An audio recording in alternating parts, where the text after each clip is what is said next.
that positions the show in a certain light. And this show is never an agenda-driven show. The agenda that we have is to be the best outlet for everyone, to reflect the views, the values of traditional America, to listen to dissent, and to have a dialogue. And for those that disagree with us, and when people start positioning this program, it puts it into a hole, and then it makes it easier for others to attack. And gosh knows, this program has been attacked more than anybody else. And I put the criticism of this program, even in Boise, Idaho, I'd rank it high nationally. It's just one of those things. It's funny, I was thinking about this over the weekend. On one hand, the beauty of this program is we have the real people speaking the real news, the real truth, and we don't kiss up to the tax and spend mayors, whether they're Republicans or Democrats, because it seems like we have a bunch of tax and spend mayors. Reading over the weekend as we first Boise, now Meridian, seeking to raise taxes. Ada County commissioners, they're seeking to raise taxes. I'm sure we can have a dialogue with the commissioners. I like the commissioners. Do I agree with them? Did I agree with them on the soccer team? No, but they're always willing to go back and forth with us. The guy in Meridian, he's no Tammy DeVere. But he was her chief of staff, her handpicked successor, and he's going to raise your taxes, which is too bad because you take a look at it and you see all the folks that are making money, and that would be the developers, and are they paying their fair share? Probably, most likely not. They would argue that they are. And yet we continue to have groundbreaking and more overwhelming of roads. It's still the best place to live, but as I said before, and people call in and yell and scream, but there is no accountability until you yourself, like the Tea Party, hold them accountable. And you're going to go, Kevin, I'd rather go to the lake. I understand that. And if you are going to go to the lake, then you're going to have higher taxes. And then we have the people that they didn't like the Gang of Eight people. And I'm still not really familiar with that, but, were they associated with the Idaho Freedom Foundation? I guess, and the Idaho Freedom Foundation, which used to be the arm of the Republican Party, then they had a falling out, so now they're disavowed. We're not really down with the purity test people. In fact, I had somebody over the weekend, as I was doing not like Bo, who does real workouts, my pretend workouts, somebody reached out to me and said, hey, Kevin, we'd like you to appear at this place. And I go, well, Ada County asked me to appear at their election forums and to host their forums. I can say this now that it's over. And I said no, so they went with their second or third choices, which is great. It's always good to have second or look, I've been a second or third choice my whole life. And when you have those people and, they're going to pretend to be politicians, so be it. But I didn't feel that me being involved in anything local politically would worthwhile. So I talked to this group and they said, Kevin, we really want you to be there. Look, the message that we have is the message of Ronald Reagan and Pat Buchanan and perhaps Donald Trump, whom we defend. And apparently that's not really good enough for a lot of people, and that's fine. This program has always been about the folks. And I suppose the reason why I'm starting off with this is I really had such humble, incredible feedback by so many of you that stopped by. Yes, we had Ray Jr. who said, Kevin, I need to help you a little. And I said, well, thank you, Ray Jr. And then we had Shane, and I got to meet Shane's kids. And just a remarkable young man that talked about how much he grew up on this show. And I just was so overly humbled. And maybe Shane's not up yet. Shane is going to be the VIP of the show because he really, really was an example of what we're trying to do, is to be there as that shining city on the hill, albeit a bumpy road to the shining city, but truly the shining city on the hill. And that's what we try to do, especially to the folks that never knew Reagan, especially to the folks that, are looking for a way here. Like I said, it's, you have and we'll have a lot of craziness going on. And this will be one of the most checked out weeks of the year for the next 2 weeks. We're not going to get a lot of calls. We're not going to get a lot of interaction. Hopefully my voice will come back. Again, nothing to worry about. This is what happens. And this is what real men like Lee Joe and others deal with every day: the elements, the weather, when they're out there and it gets cold and it's wet, but they have a job to do and they do it. So please, again, I apologize for the voice, but we're going to make this through, and don't feel sorry for me. This is what I signed up for, and we roll on. Let's take a look at the beauty of America, because we have a lot of people that are ripping America. We have people going back to race and, dividing us along race and saying that race is, this, that, and the other, and the administration is race and all these other crazy things. It's just really, really wild when you think about people that are using the 250th anniversary to rip the United States of America. And then we have, Mondami and everything else talking about we're going to have freedom for everyone and tax the rich and take everything down. And you're thinking to yourself, I don't really know if that's what the Founding Fathers had in mind, a democratic socialist. Here is the Speaker of the House, Mike Johnson, wondering, like we all are, what is Congress really doing? Let's get to him. Let's get to him now, and then we'll expand on it. By the way, you're always welcome to join us at 580-5436, 580-KIDO. Governance has been a tremendous success, and the reason is because we're built upon these very firm foundations. This didn't happen by happenstance. It's because the founders studied and prayed and put together a matchless constitution, a system of government that followed, frankly, the admonitions of Scripture. The great statesman G.K. Chesterton once observed from Great Britain that America is the only nation in the world that was founded upon a creed, and he said it's listed with almost theological lucidity or clarity in the Declaration of Independence, which we celebrate this week. What is the creed? We hold these truths to be self-evident, the founders said. And what is a self-evident truth? It's something that's obvious. We hold these truths to be self-evident that all men are created equal. It doesn't say born equal, it says created equal, and that it is God, not the government, who gives us our inalienable rights. That foundational truth is what built America. It was the foundation of all of it, and is what we still celebrate and are fighting every day right now to preserve. Yes. He's so right about that. And I remember years ago, and if you ever are feeling down about yourself, down about conservatism, go to YouTube and type in Alan Keyes. And our friend David Ripley, Idaho Chooses Life, David Ripley, who said, Kevin Miller, I'm going to bring in Alan Keyes. Kevin Miller, do you know who Alan Keyes is? And I go, oh, David, I know Alan Keyes. I know Alan Keyes big time. And Alan Keyes was the United Nations ambassador for Ronald Reagan. And he was talking about, and he had this very unique voice. And I go, hey, Alan, and I was a baby host at the time, almost 32 years ago. And I loved being a baby host in New Hampshire. Because in New Hampshire, it was before the internet, it was before everything else.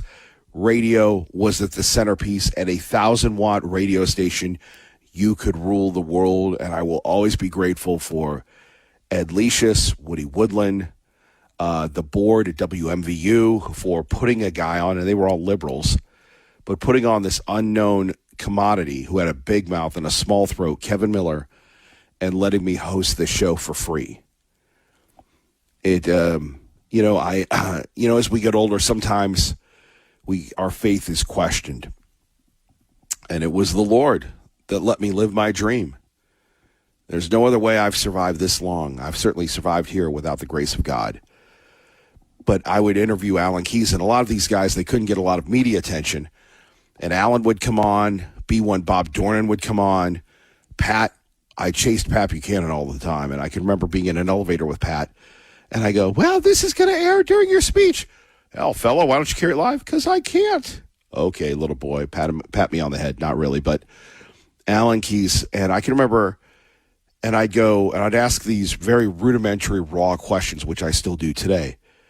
Alan, what about the gays? Because this is way before everything else. This is when civil unions, and goes, Kevin Miller, can I help? I can't do it too much because my voice is shot. Can I do it too? Can I help being black? Look at me. I'm a black man. You're a white man. And but you can control social behavior.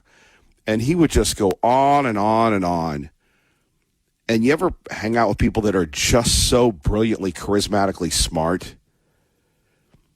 It was just a wild thing to be a part of. So if you're ever down, take a look at Alan Keyes' stuff on YouTube. Amazing. And it was such a blessing to see him here in Boise, actually in Eagle, Idaho. Let's go to more of Speaker Mike Johnson saying, what is Congress doing? And this is my point. Whether it's by our own incompetency or the Democrats have gotten lucky, we have not taken advantage of 2 years of Donald Trump, of President Trump. We've had the government shutdown. We've had now another 2 weeks of the House being off. Well, Kevin, that's the calendar. The House can change that calendar, I believe. We have the Save America Act that the House has passed. Usually we have trouble in the House, and the Senate is much more reliable. Well, that's not the case this time.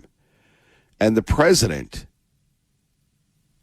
of the United States has decided to once again throw down the gauntlet. And people can say that the president has not succeeded here, there, or anywhere. But unlike anybody else, he is willing to try. And now, as people say, his powers are weakening. He's using all those powers to pressure the country into passing the Save America Act, which, in other words, it's up to our people in the Senate. Let's take a listen. We have, and the president and I laughed about it in the Oval last week. I told him, you know, Mr. President, I don't have any tattoos, but if I did, it'd say Save America on my shoulder, okay? We passed it 3 times in the House already.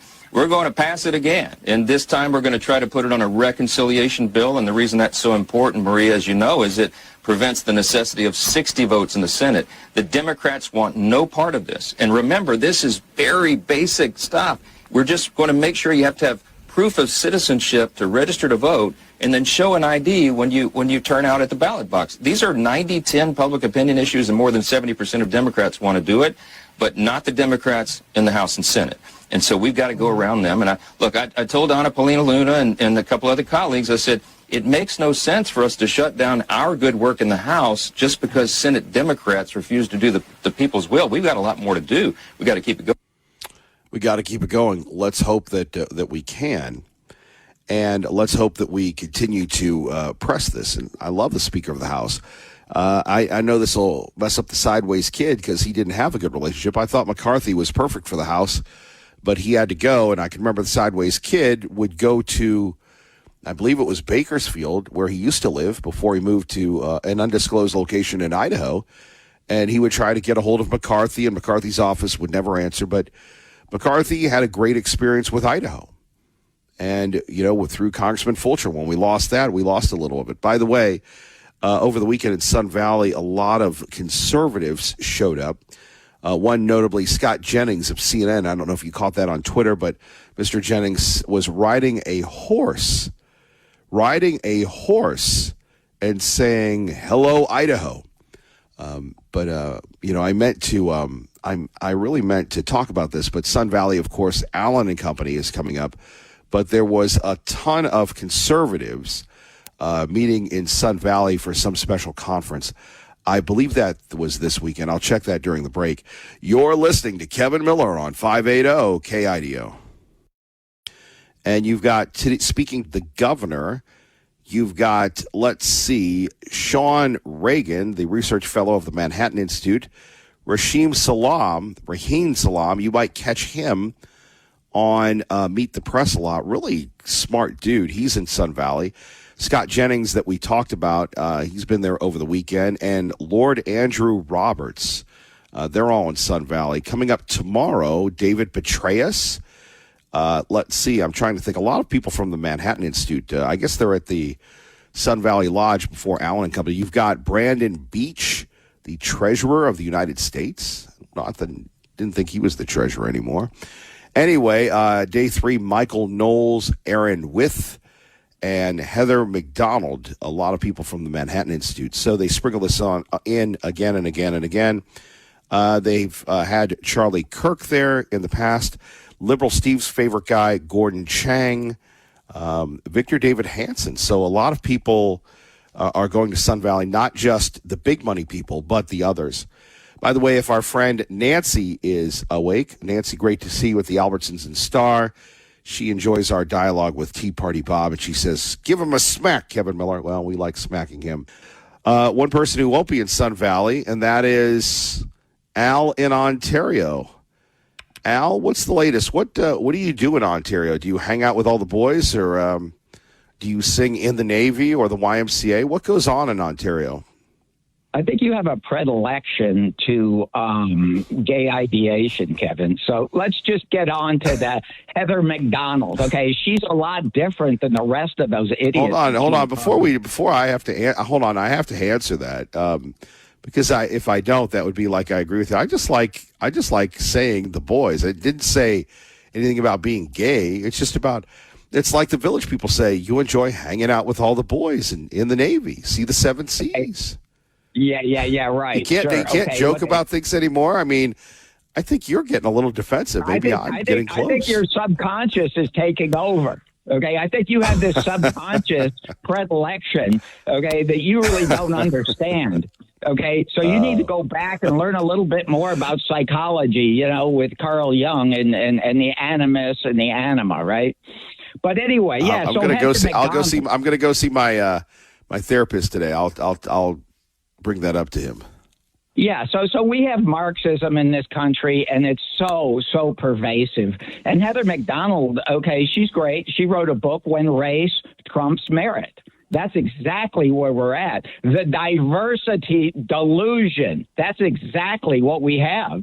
Okay, and this is what we're trying to stop. The extremists, okay? And you say, oh, well, what is extremist? What a squishy word. All these words are squishy. Everything the government does is squishy, right? You don't know what the hell they mean. You don't know what the laws are. You don't know any. Why do we have hundreds of thousands of pages of laws? There's no reason. There's no reason, because the basic reason you have laws is to guide behavior. Nobody, none of the jurists, none of the judges, anybody knows what the heck those laws are. So why do you have them? They're not guiding anybody's behavior. I'll tell you why. Because they want to keep you as a timid animal. Okay, that's really it. And of course, the great Alexis de Tocqueville understood this, that the government would turn you into a timid animal. And unfortunately, that is what's happened. And the people don't even know it. They don't even understand it. Extremism, what is extremism? Okay, extremism is where nations with populations that have different ideas and different things that they want to do. Globalism is extremism. Okay, forced multiculturalism is extremist in my book. Okay, international government is extremist in my book. And guess what? We got to go back to Goldwater. Liberty is not extremist. But in a government that's tyrannical like ours is, where they have thousands and thousands of laws, and you don't even know you're breaking a law, and they'll charge you with things. There's no mens rea. You don't have any criminal intent. What's that all about? It's all about controlling the people. Oh, print money, print money, print money. Yeah, so now we have all this debt. Okay, we've hollowed out our nation because the people don't understand these things, and they listen to these wackos coming together, and they can't differentiate. Oh, well, this is another example of Al trying to hijack the conversation when we were simply talking about the Save America Act. Notice Al has his own agenda, and he gets a little upset when you say the boys. He hasn't really referred to anything that we've talked about. We've talked about the Sun Valley Conference of Conservatism led by the Manhattan Institute. I just talked about Mike Johnson trying to save America, and Al talking about de Tocqueville. No, what changes in this case? He's not trying. You don't understand. He's not trying to save America. You liberal rhinos don't get it. Okay, who's trying to save America? Somebody like Hegseth. Okay. Because what's he doing? But what? You go along with all these liberal rhinos. Hegseth is doing exactly what he should be doing. He's depoliticizing our military ranks. Okay, he's getting rid of. Hegseth is firing everybody. How's that working out for us? It's great. It's great. You see, you don't understand. Yeah. That's your problem. Okay, he's getting rid Sure. of all the DEI. You love DEI. You love it. So you get all these women in here, okay? Oh, yeah, and you get all these people. Here we go with Al promote ripping. them Here in we a go with Al photo- ripping women again. Apparently, Al doesn't like women. You see, this is what you say. This is a simple-minded way of looking at DEI. This is why. I don't we're really think failing. it's simple. I think we're just sitting here going again No. and again and again, going, "Hey, man, we're talking about the Save America Act. You're going on and on about some inane history lesson, and No. now you've called me a name. I haven't called you a name. I would you call can you call a me a kook. name. I Go ahead. respect you. Well, thank no, you. I don't do that. I respect believe in you. Reagan's. I agree and believe in Reagan's 11th commandment. I don't believe in calling people names, but if that's how you want to roll, go ahead. Well, look, okay, no, what I'm saying is this, okay, look, if you want to What are you saying? you don't even know. Listen, if you're cutting down, okay, our great Hegseth, who's trying to depoliticize and de-DEI and de-Marxism our military Wow. forces, and he's got to get rid of these idiots. Okay, he's got to When get did rid I of the criticize? idiots. When did I criticize Pete Hegseth? But you have to admit, Well, Pete you is did. firing a You lot did. of people with a lot of experience. Well, experience of failure. Okay, this is the problem. Okay, we've got this massive government where we have this crazy processes that they can't put. Is he together firing people or are they programs. resigning? Which is it? Are they firing people or are they resigning? But let's begin. Look, get rid of all of them. Get rid of the entire DEI. Listen, you had a military where a man went in with slacks one day and a skirt the next. Any high-ranking officer that was up in the top that didn't resign at that point, get rid of them all. I'd say just purge all of them. Okay, until you can come up with a group of officers that can actually think like cynical Publius, okay, who is an 06 who writes via American Greatness and talks about how the military needs to depoliticize and stop all this DEI. Look, all I want. Most people would say the military has been depoliticized and is depoliticized and just wants to do its job. Yeah, you see, and that's why you don't know what you're talking about, and that's why you're ignorant. Now, I'm not cutting you down. I'm just saying. So you're just a matter saying of the military isn't doing its job in Iran? I'm saying that it hasn't done its job in 40 years. If they haven't done their job in Iran, then that's on the Secretary of Defense, is it not? Isn't he responsible? Al, this thank is you what for the you don't call. under- 580 KIDO traffic. Let's get you to work safely and on time. You've got Nampa City employees out working. Parts of where I go to church had some flooding issues.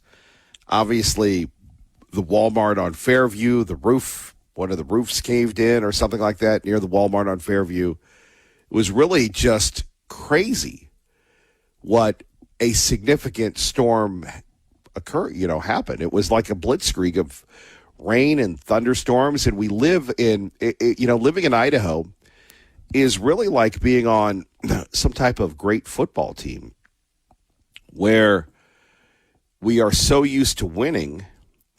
We are so used to incredible weather. Yes, the hot weather. Yes, the this weather. Yes, everything else. That our roads and our infrastructure are really not set up for what happens with when we have a little bump in the road. Remember Snowmageddon, where we were worried about the roofs caving in. We were worried about all these other things happening. And what this weekend weather has shown us is that we, again, we're not set up for the harshness. Now, we can laugh about affordable homes in the Midwest, but those homes have been around for 100, 200 years, some even more, and they're built to withstand these things. Not saying anything bad about our homes that are built here, but our infrastructure, again, is just not set up to handle. I mean, imagine the damage that would have occurred if that rain would have continued on for a significant period of time. Imagine the damage that would have occurred if we had had more and more rain, and thankfully we didn't. I mean, it rained Saturday, but it wasn't with the same velocity or tenacity that we saw over that Friday blitzkrieg, if you will. I mean, I'm an idiot. I'm outside trying to move stuff that's already wet and the thunder going. I go, wow, this really reminds me of living in the South.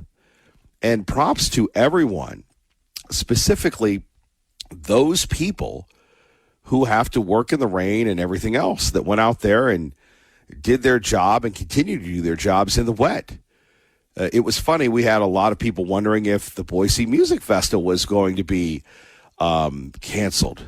No, we were out there and we had some performers. I'm out there in the wet with Julia Child or Julia Coles or whoever it was. And she performed well. It was great. It was wonderful. And there was no danger or anything. The bottom line was, we got through it, and it was a wonderful event. But I look at all the flooding that occurred, and I think to myself, maybe again, it's the nature of the business. Maybe it's just this is how it happens, and it's the will of the Lord. But at 580-5436, 580-KIDO, I just wonder what we could have done differently. And again, if your area was flooded, I am so sorry. And it's funny.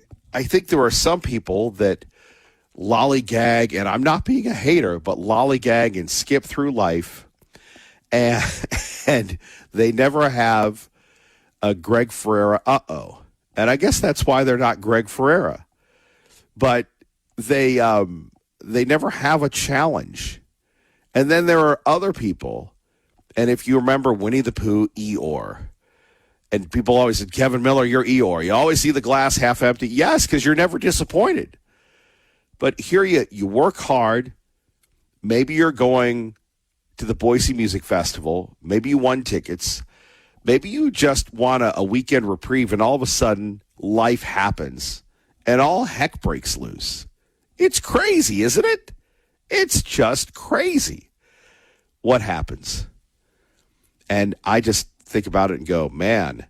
So if you had to deal with that, I'm sorry. I'm sure the disaster relief people were pretty happy about that. Our friends at Ness, don't mess with the mess. Call the Ness. I miss the Ness. Anyway, here we go. 18 months. The 19 new trade deals, agriculture has been at the top. We inherited a $50 billion ag deficit after not one new trade deal under Joe Biden.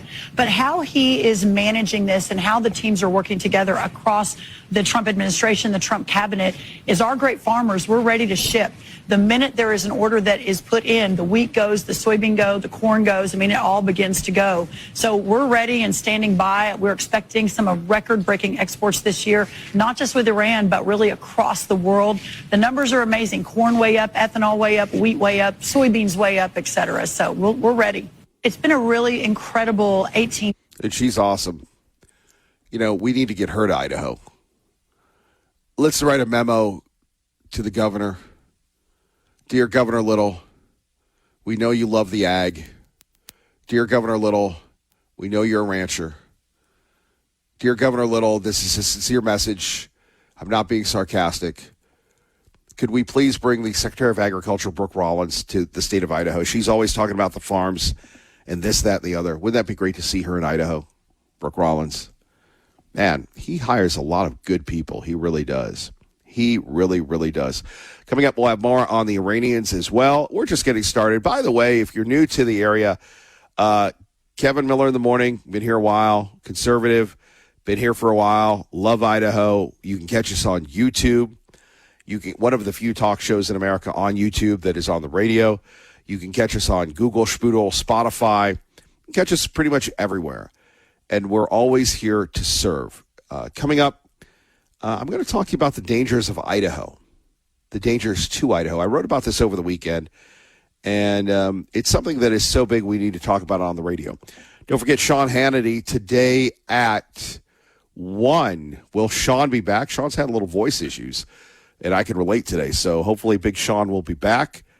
And I'll tell you how he heard his voice next. Kevin Miller, 580 KIDO. while Iran continues to attack international shipping without a response, or our bases without a response. They're sadly mistaken, and they saw that loud and clear over the last few nights, where we'll continue to militarily, if needed, take down their infrastructure that they're trying to use to illegally control an international waterway. And Shannon, just one more point on that. That's not just the United States. That's the entire international community. A UN record, 143 nations have agreed with us that this is in violation of international law. Even the Chinese government has said you cannot be taking tolls or fees. Iran was apparently relying on Oman across the waterway to help it set up this new infrastructure. And now Oman just yesterday has rejected the idea of tolls or fees. So they're completely isolated here. President Trump's not going to stand for it. And meanwhile, we continue to move ships out by the dozens every day, and world oil prices are not just stable, they're dropping. So Iran's attempt to hold the world hostage and their economies hostage are completely failing. Well, there we have it. And when we're talking about this with the UN ambassador, former Green Beret, outstanding dude, incredible guy. But really what it comes down to, dear friends, and I guess we could, unlike Al, will lump his conversation into some type of consistency. And at 580-5436, 580-KIDO, we have the United States saying we cannot allow the Iranians to charge tolls. And, you know, actions have consequences. Look, I think President Trump has done a great job, but the job isn't done.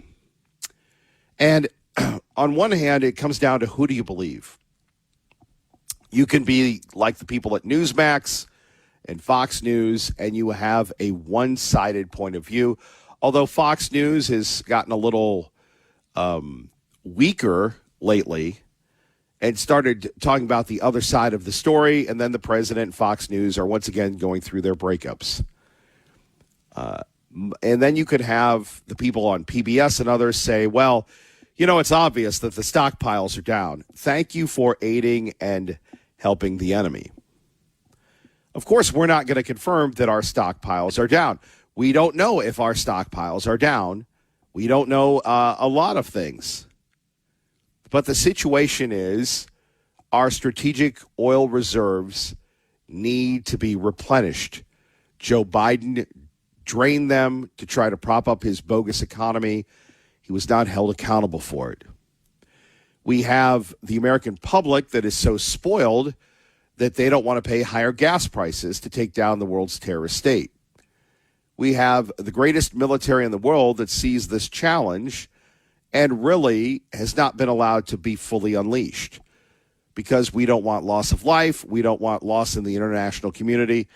And one thing that you're not going to hear anywhere else is one of the reasons why the Iranians have been able to hang on and hold us at a alleged stalemate is we have not brought them the pain.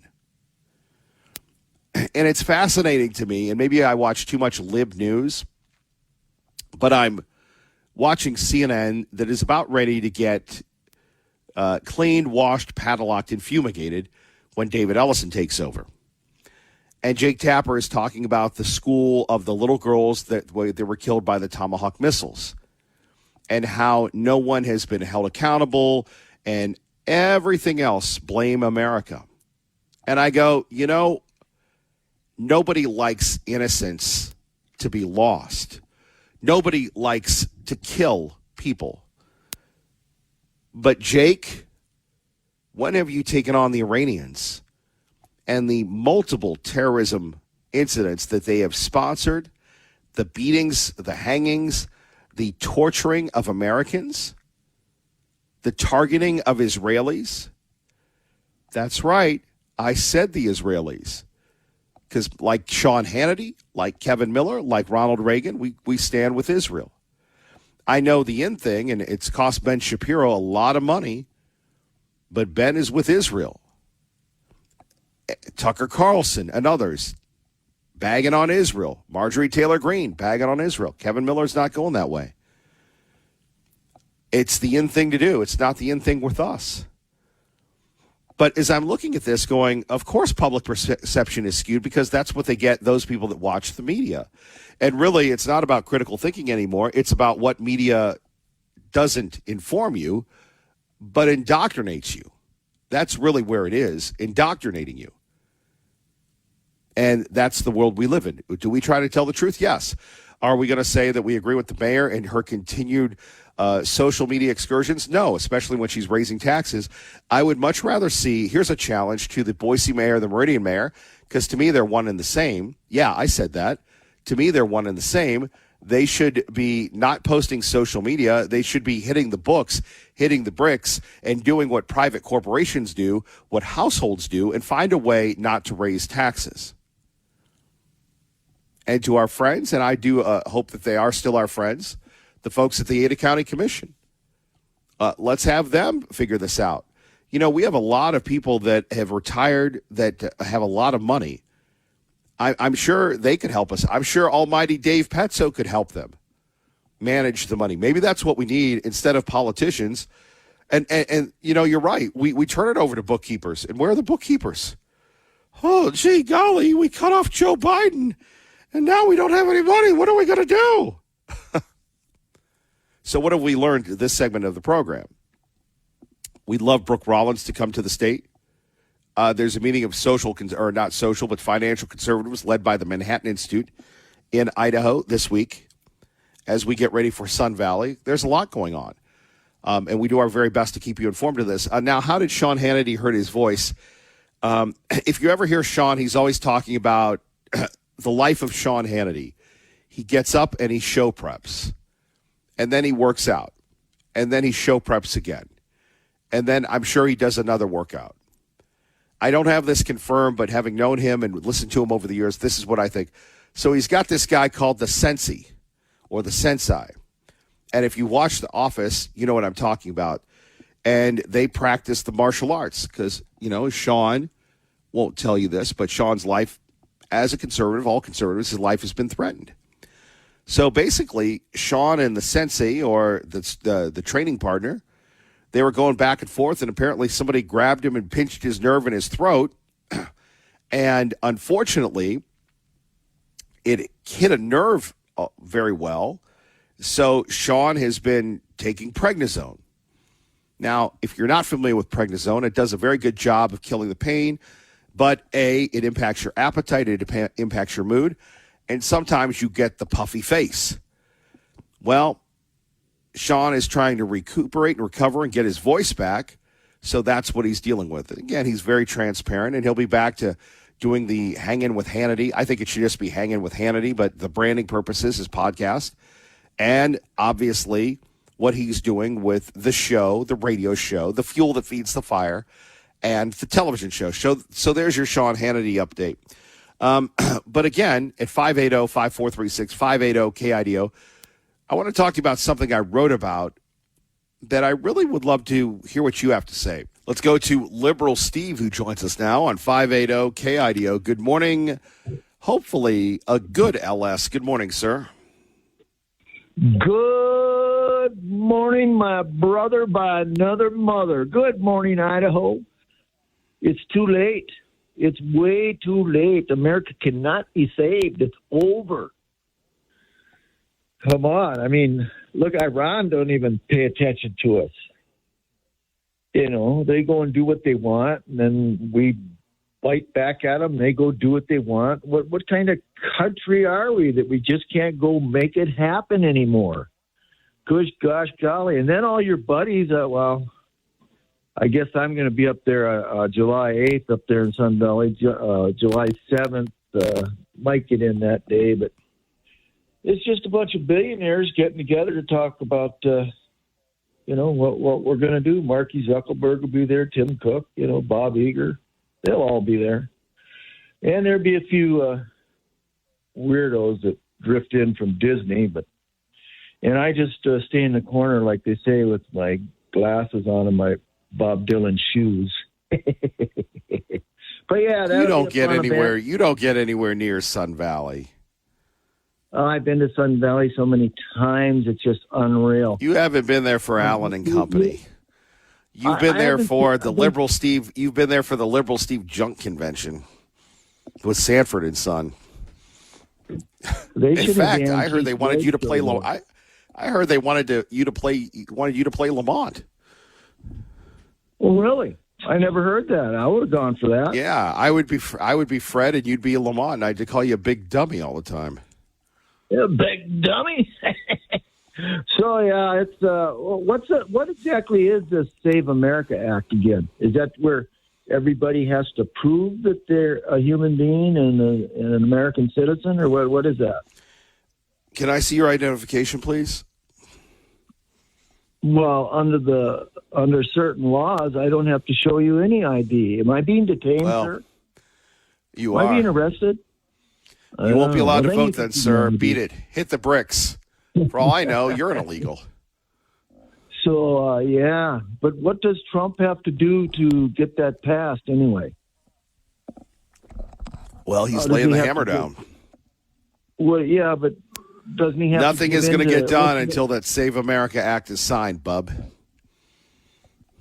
Oh, well, nothing's been done yet. And now everything that your president, your fair and balanced president did is getting overturned left and right. And even the national parks that he shut down are all getting tell that to the reopened. Supreme Court.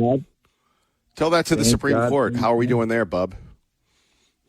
Your Supreme Court. It's not my Supreme. I think we need to get 9 people on the Supreme Court, maybe 12. You ever heard about that? My country, right or wrong. I lived through Obama. You need to live through the fumigation by President Trump. Get rid of all the libs. See you, lib. But you grew up on the East Coast, so you're the same as a Canadian then, right? I grew up in America. I grew up in Ronald Reagan's America. Reagan was my daddy. Reagan was my daddy. I don't know whose daddy you were. Who are you, Johnson or Roosevelt or McKinley? Oh, I don't know. I really don't know. But, hey, the hybrids are coming. Don't be scared. We're not going to eat all of it. Hey, whatever happened to Brazil and Scotland? You guys were going to get us, and you didn't. Failed to perform. I bet you've heard that a lot. Yeah, I have heard that a lot. Way too many times, especially in Sun Valley. Perspective of the other differently. And so I think tomorrow will be a significant sit down between the U.S. and Iranian delegations to see if they can get this back on track and continue to move forward with the broader, much more technical nuclear negotiations that are expected to happen over the next, 55 days or so. Of course, a lot riding on this. And, Jared, we've got the midterms coming up. Yeah, and I think that, a lot of what you hear from candidates is kind of, what's Iran's main impact going to be. Obviously, the economy, inflation, all of that was driven up by the Iran strikes. We have seen the price of oil, the price of gas really come down considerably since this ceasefire was in place. But if that ceasefire goes back to the way it was and is not enforced, and ships are no longer transiting the strait, and it goes back to more of an open warfare, and you see everything shut down again, that would not be great for the economy. That would not be great for inflation, for the cost of living, all of those things that are going to be primary factors in folks going to the ballot box this November. I mean, the economy is going to be issue 1, 2, and 3. And we've seen, certainly this calendar year, President Trump's approval rating really struggle with voters who have the economy top of mind. And so the challenge for Republicans out there on the trail is going to be kind of putting forward their message about why things are getting better, will get better, what their plans are. You're going to see some really embrace the president, others probably try and find some distance. The challenge for Democrats is going to be the success of all of these Democratic socialists that we've seen in New York. A big primary election tomorrow in Colorado is going to be kind of the first big test about whether or not these Democratic socialist candidates can break out in kind of a more suburban or less kind of deep blue kind of a Acela line liberal bastion, right? This is Denver, Colorado, a blue city, but certainly not how you think about, New York City and Brooklyn and all of that. And that's going to be a challenge for Democrats because, there are a lot of Democrats that are trying to run very moderate campaigns, and very kind of focused on these issues of the economy and don't want this to become an issue about socialism or communism or the war in Gaza or any of those things. And so both parties are kind of wrestling with their own messaging at the moment. Jared, thank you, sir. Sure thing. Great friend Jared Halpern, live from the White House, Fox News Radio. We go to our another great friend, a friend of radio, a friend of broadcasting, a friend of the Republic, Victor Miller, joining us with the very latest on the weed, people. The weed. And Victor, you could be doing other things. You could be enjoying your great life, but here you are. You continue to dedicate yourself to public service, to saving Idaho, and we thank you for that, sir. Good morning. Well, I have to thank you, Kevin, this morning because, if nothing doesn't show the power of the Kevin Miller Show and the KIDO and local radio, nothing does. I have some good news to report. Now, remember, you were the first one to let us break on KIDO the fact that the Idaho Medical Cannabis Act was just terrible, right? No doctors, anyone could get it. You'd get a quarter pound of weed and 2,000 ingestibles a month. And we would be running a seed-to-sale operation run by the state of Idaho. You were the first one to let us go on air and break the story about the donor, a hemp farmer who put $3.15 million into buying signatures to basically allow him to get one of the Idaho medical cannabis licenses. You were the one who let me come on the show and expose the fact that a lot of the signature gatherers had no idea what they were actually selling. That I interviewed them for an hour and only one of them was able to answer one question correctly, and how we shouldn't be changing our laws this way. Well, you took a huge step personally too, Kevin, because you went out and have been talking out against the marijuana industry and how we don't want marijuana here in Idaho. Well, here's the latest, and this is extremely good news.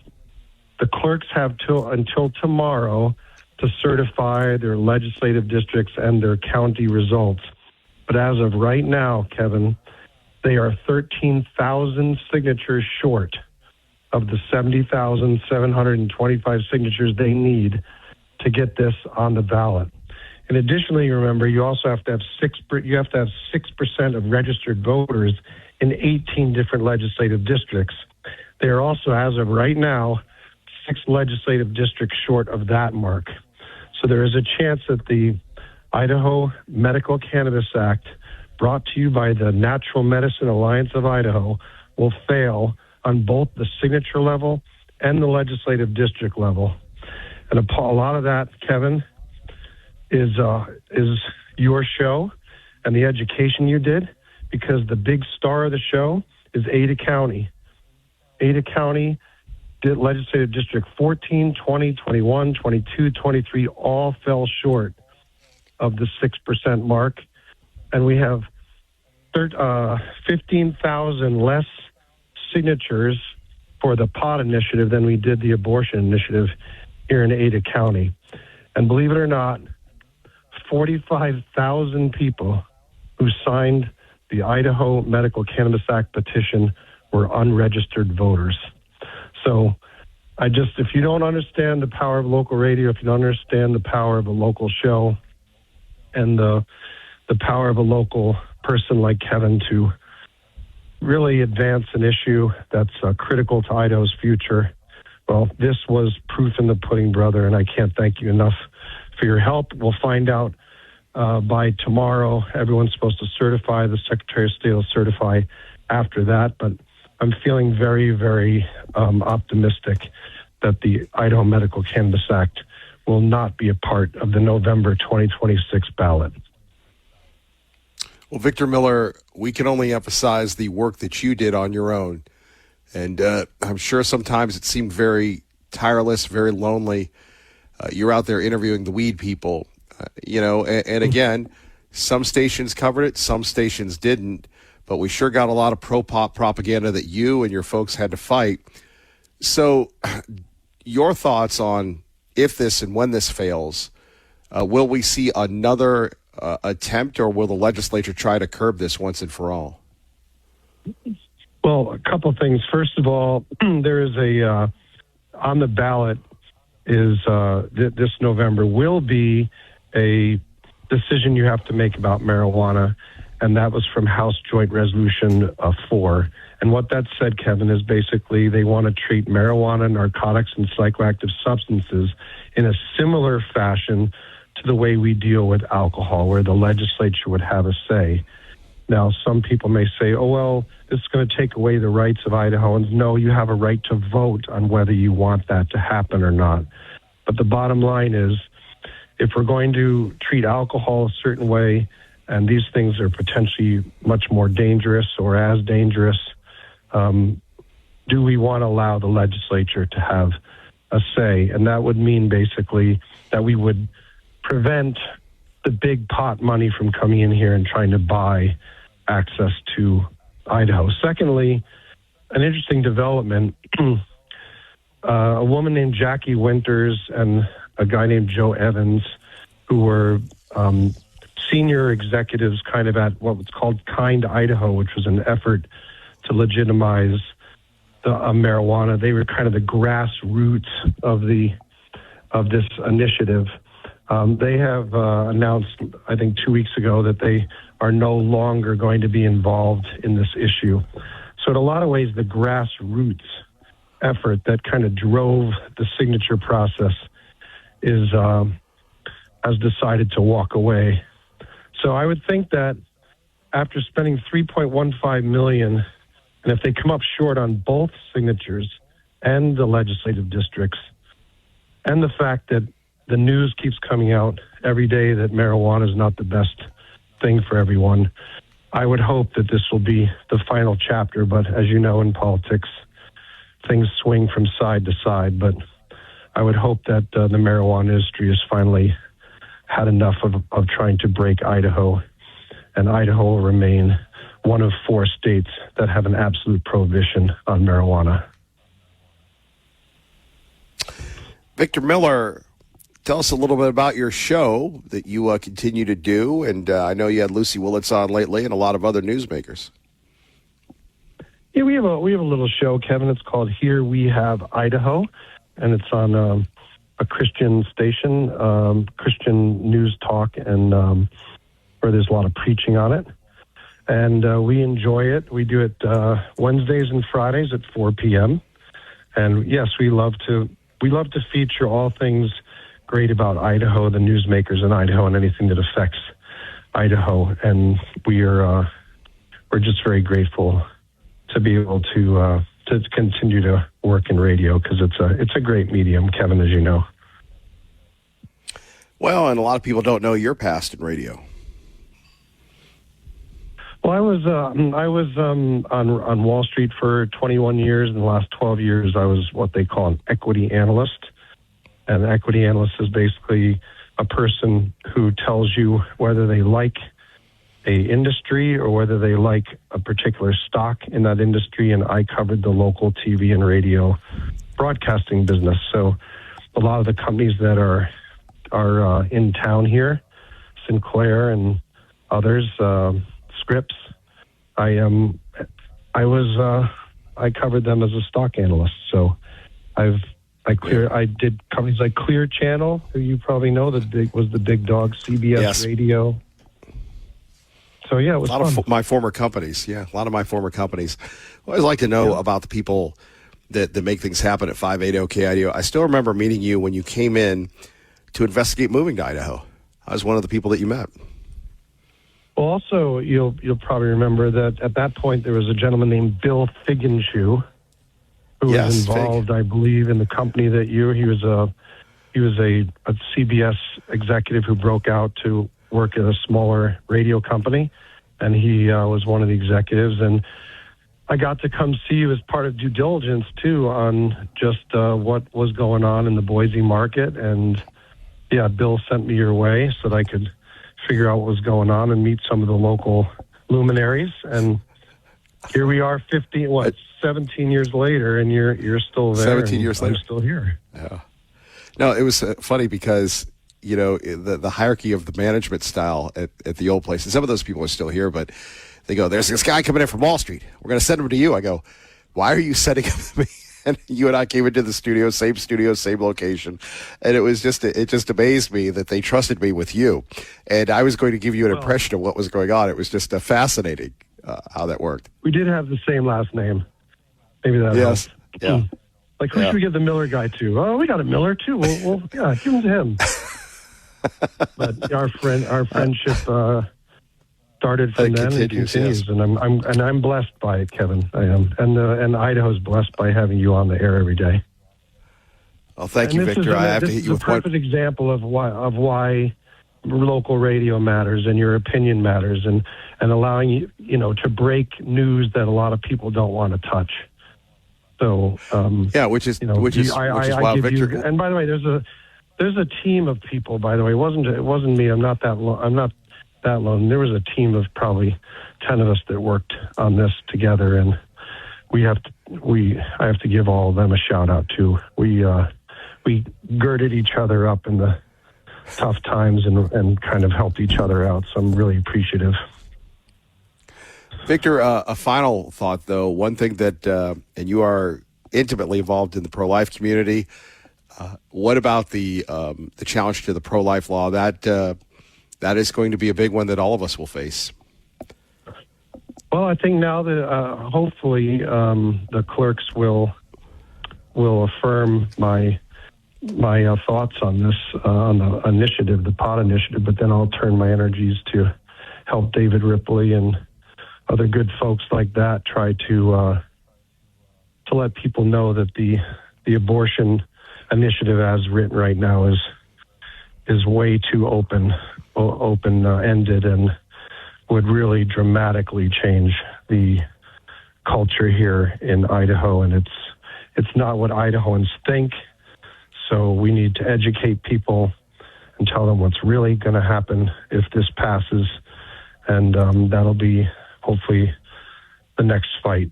So we will be on the front lines with David on that one. Victor Miller, to be continued. Thank you very much for your time and your effort, your energy, sir. God bless you, and thank you for KIDO, and thank you, Kevin, for getting involved in these tough issues and seeing results from it, because your show obviously goes all over Ada County, and Ada County was the one that did not step up to sign a lot of pot petitions. So grateful for that. Thank you, Kevin. Thank you. Our great friend Victor Miller, Kevin Miller, 580-KIDO. Phone numbers here, 580-5436, 580-KIDO. Big news from Victor Miller, breaking it down that perhaps we're looking at the end of the weed, and the end of the weed, once again, being legal in Idaho. And I want to thank that group, Victor's group, that took it upon themselves to find out who was behind this and really what money, what it would do to the state of Idaho. Now, on one hand, can Idaho, as Victor just said, one of 4 states that does not legalize the weed in any form, could Idaho somehow be the national example of how to really properly enforce medical marijuana? We have people that have told us again and again and again that they need medical marijuana, and there is a pill form. I know that because I have lawmakers that tell me there are pill forms of this that do the same thing. And we have people that go to Ontario, and this is a crisis that many of us, and I hope that we don't face, but as we get older or things happen, you call them the Greg Ferrara uh-ohs. They happen in life, like what happened over the weekend in Caldwell and Nampa. What did they say, 500 gallons of water being pumped out of Nampa? And that was for a storm that hit us for, 2 or 3 hours maybe, at the most, Saturday night. I couldn't believe, then we went live to the TV station. They're live at the Walmart. The roof caved in right next to the Papa Murphy's, but nobody's hurt. And then there's the Marine Fire Department squeegeeing everything out. Good for them. And you think to yourself, man, maybe I need a new roof on the house. And thank goodness that didn't happen to me. Then you had a little, not a little, I don't know, a man in Caldwell escaped his apartment because it flooded with a dog. I hope that, the guy had rental insurance and flood insurance and the landowner thing. And I'm sorry, because we live in such a great state that we're not ready for these massive Greg Ferrara uh-ohs, if you will, that can detrimentally impact people. It's bad enough when our car breaks down, but imagine living in the flood. So I hope and pray that we continue to have a great relationship of not having these natural disasters. Coming up on the KIDO Talk Radio website, we'll probably cover Eagles saying they're going to prosecute people that shoot fireworks off. They're not playing, and it doesn't seem like it because we're still recovering from the wetness, but we get those high temperatures, and it's fire season. It's open fire season. I think, again, the state has a problem that you have people at radio stations, and I'm not attacking them, they give out the fireworks. We don't give out fireworks because some of those fireworks, you have to sign an affidavit that you're not going to use them, and then you do that. And again, because I'm a nut about animals, please, please, please keep your pets inside. Don't lose your pets. Whether it's the West Valley Humane Society, the Idaho Humane Society, your Humane Society, my Humane Society, we really, really, really don't want to lose pets, and it is horrible for the pets. So I hope and I pray that we have a wonderful, safe season. And coming up, back to what Victor Miller said, Ada County, much maligned, much hated, save the day if the weed thing goes down. So apparently people in Ada County don't want the weed, just like Kevin Miller. We win. Kevin Miller on your home for Fox News on the radio, 580 KIDO. Kevin Miller with you here, taking your calls about the issues that matter to you. Don't forget, this afternoon, our great friend, and he is great, Lars Larson. If you missed Lars Larson, you can catch him this afternoon beginning at 4. Or if you like our back and forth, you can always catch it on the KIDO Talk Radio website. I sound a little winded. Fighting a cold here as you can tell how I'm sounding. And then after it rained, it got a little better. But it was just one of those crazy, crazy days. So if you were one of our crazies, thank you very much. Eric as well. Ray Jr. It was a great time. Let's go back to a topic that we were talking about, the Trump tariffs. And now the Europeans are thinking they need the tariffs as well to protect them from the invasion of the Chinese cars. I'm really reluctant to be where I am right now, but I do think that conditional tariffs on Chinese cars are probably going to be necessary. I don't think that the Europeans can allow their auto industry to be totally hollowed out. Now, there's some compromise here. You're probably totally trying to shut Chinese cars out of the market is going to be a bad thing, be very costly to consumers. But on the other hand, I've been shocked not only by my own change of mind, but by some of my colleagues, people who are longtime advocates of globalization and free trade, who are saying, okay, Europe needs to do some, if you like, it's national security, it's market disruption, to just allow something as big as the European auto industry to just be overrun, even if consumers would benefit for a while. It's not 20 years ago anymore. We really do need to rethink, which is a long way from saying that we should have tariffs on everything or that the Europeans should have tariffs on everything. But a much more interventionist position has become really hard to avoid. Yeah, so here we have it. Paul Krugman, noted economist, noted critic of everything conservative, saying that tariffs are necessary because of the big bad Chinese cars and electric vehicles. Do you know the story of Adolf Hitler's rise to power? And those people, and one of the things I studied in school, and a lot of people study by watching the History Channel or the shows on whatever streaming platform you get about the rise of Adolf Hitler. And you don't have to read Mein Kampf. You don't have to read The Rise and Fall of the Third Reich, although I'd recommend it. to understand Hitler. And that Hitler, and people were shocked how Hitler rose to power. Hitler did not take power, although there were beatings in the streets. There were gangs. There were the gangs of the Bolsheviks, the brown shirts, the red shirts, all sorts of other shirts. But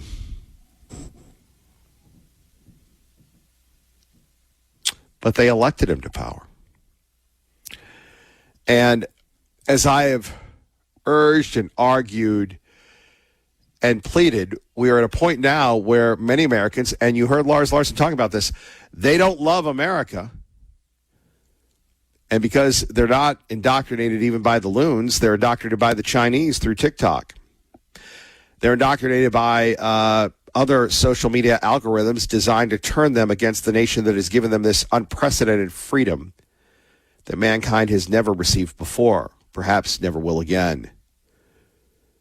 And just like in New York, they're voting for the Democratic Socialist. Could we, in fact, dear friend, see people voting to elect people that are going to take away their powers, take away their freedoms, take away their liberties, take away their very essence of being an American? That's what we face.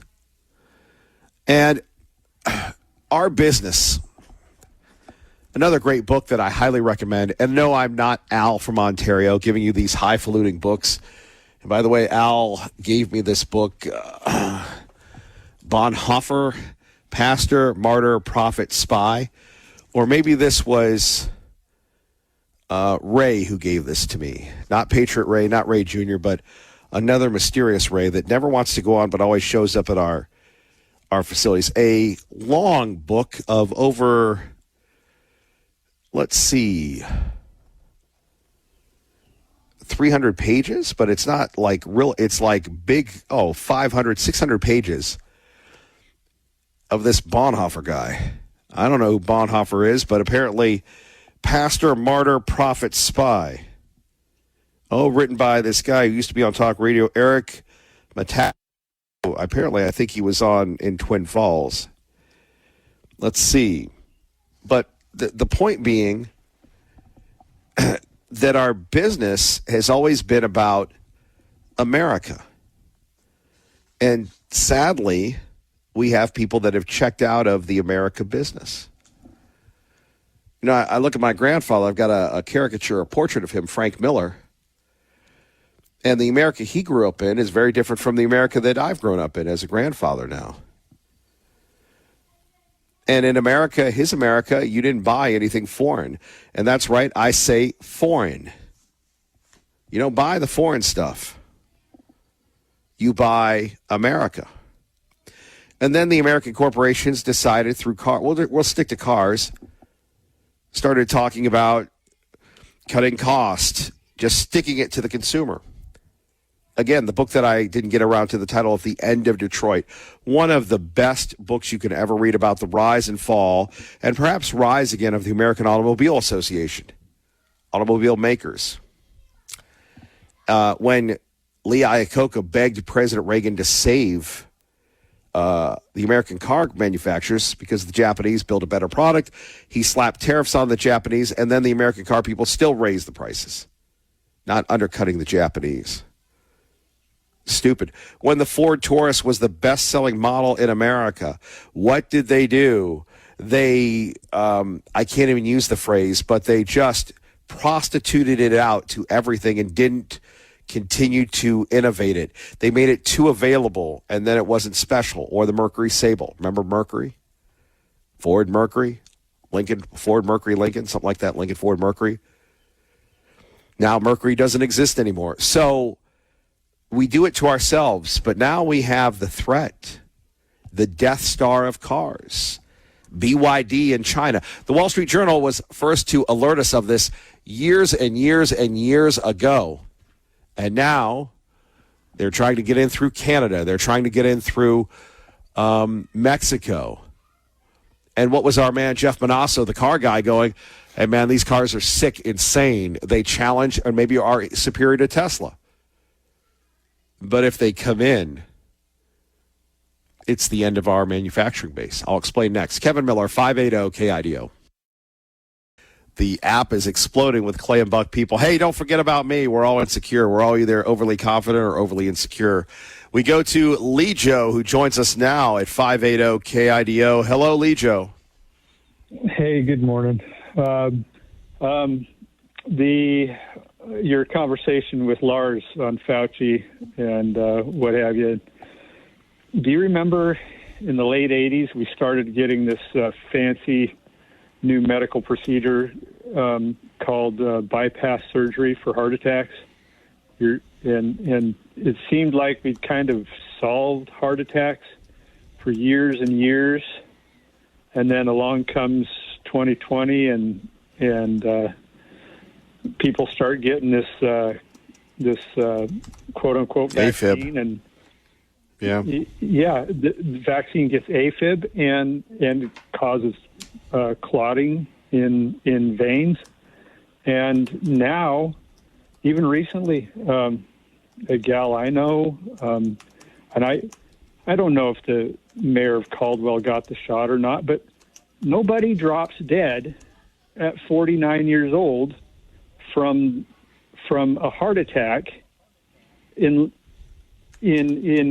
up to 2020. It's you can get to the hospital, they can get you on the bypass machine, and stuff and we get the bypasses done. But why is sudden heart attack fatal again?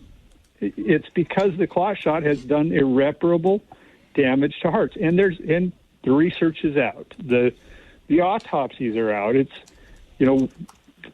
Fauci's gain of function and doing all this stuff.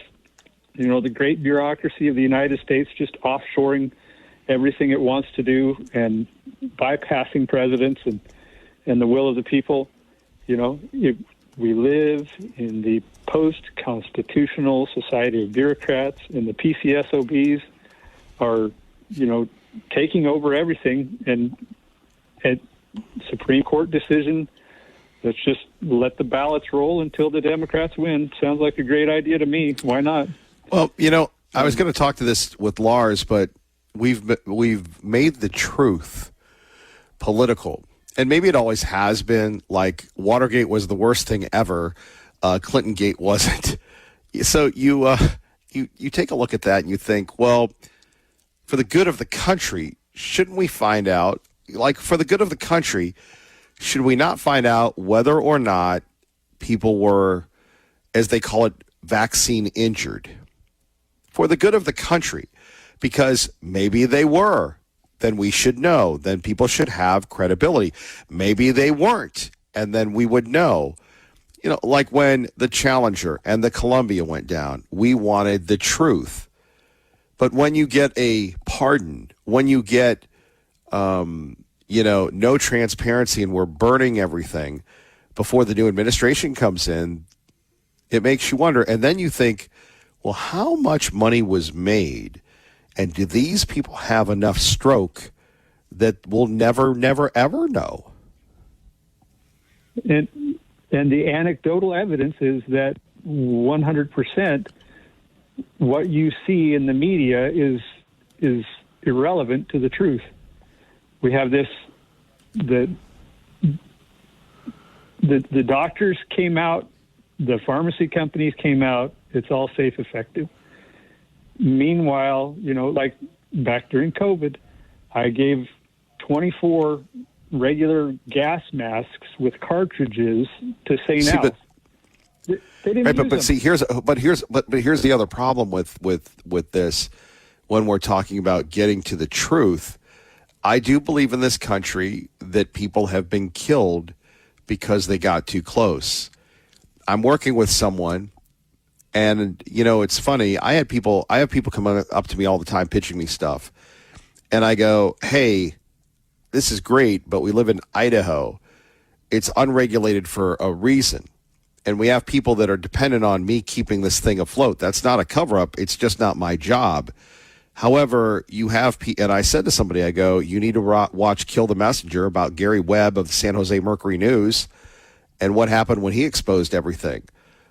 It didn't end well for him. You have whistleblowers. Look at a lot of these people that whether it's totalitarianism on the left or the right, it happens. And when you become a threat, you're out. And there are a lot of people, and let me just say this, there are a lot of people in, turning the state into a technological hub that are not concerned about Farmer, God rest his soul, Farmer John, or other people that are looking to make a lot of money on mining that aren't worried about your groundwater, bro. I agree. And to be vocal about things involving massive amounts of money and like I say, under the Constitution, that wouldn't have been a big deal. But where justice and money are completely divorced from each other, here we sit, and the rulings coming out of the courts depend on money, and your life is in danger. Look at Ammon Bundy. Look at many other people. Even the Supreme Court ruling against Trump on this defamation against the whatever she was, the crazy woman, how did she get $22 million in damages because he tweeted? She didn't. It's all out of control. It's all but gone. And let me talk to you about, and look, Mr. Bundy took on one fight too many, as you and I have discussed, number one. Number two, we go to Lavoy Finicum, and one of the biggest mistakes I ever made was not again, when you're around stuff all the time, you get highly cynical. And I know the Bundys. I've covered them and everything. I was going to go talk to Ryan. I'm next to Lavoy Finicum. I probably should have got his number, but all I saw was a guy that was on the phone all the time. And there is a responsibility in law enforcement. And I apologize to your beloved police departments. I know you don't like them, but I do. Or you and I disagree to disagree. I don't want to label you. But I apologize in advance for saying there should have been restraint with Lavoy, and people get hot and people go, and the video and the shootings, they were shooting at these people, and we've seen the video, and pardon my French, not a damn thing has ever been done about that investigation either. Think about that for a moment.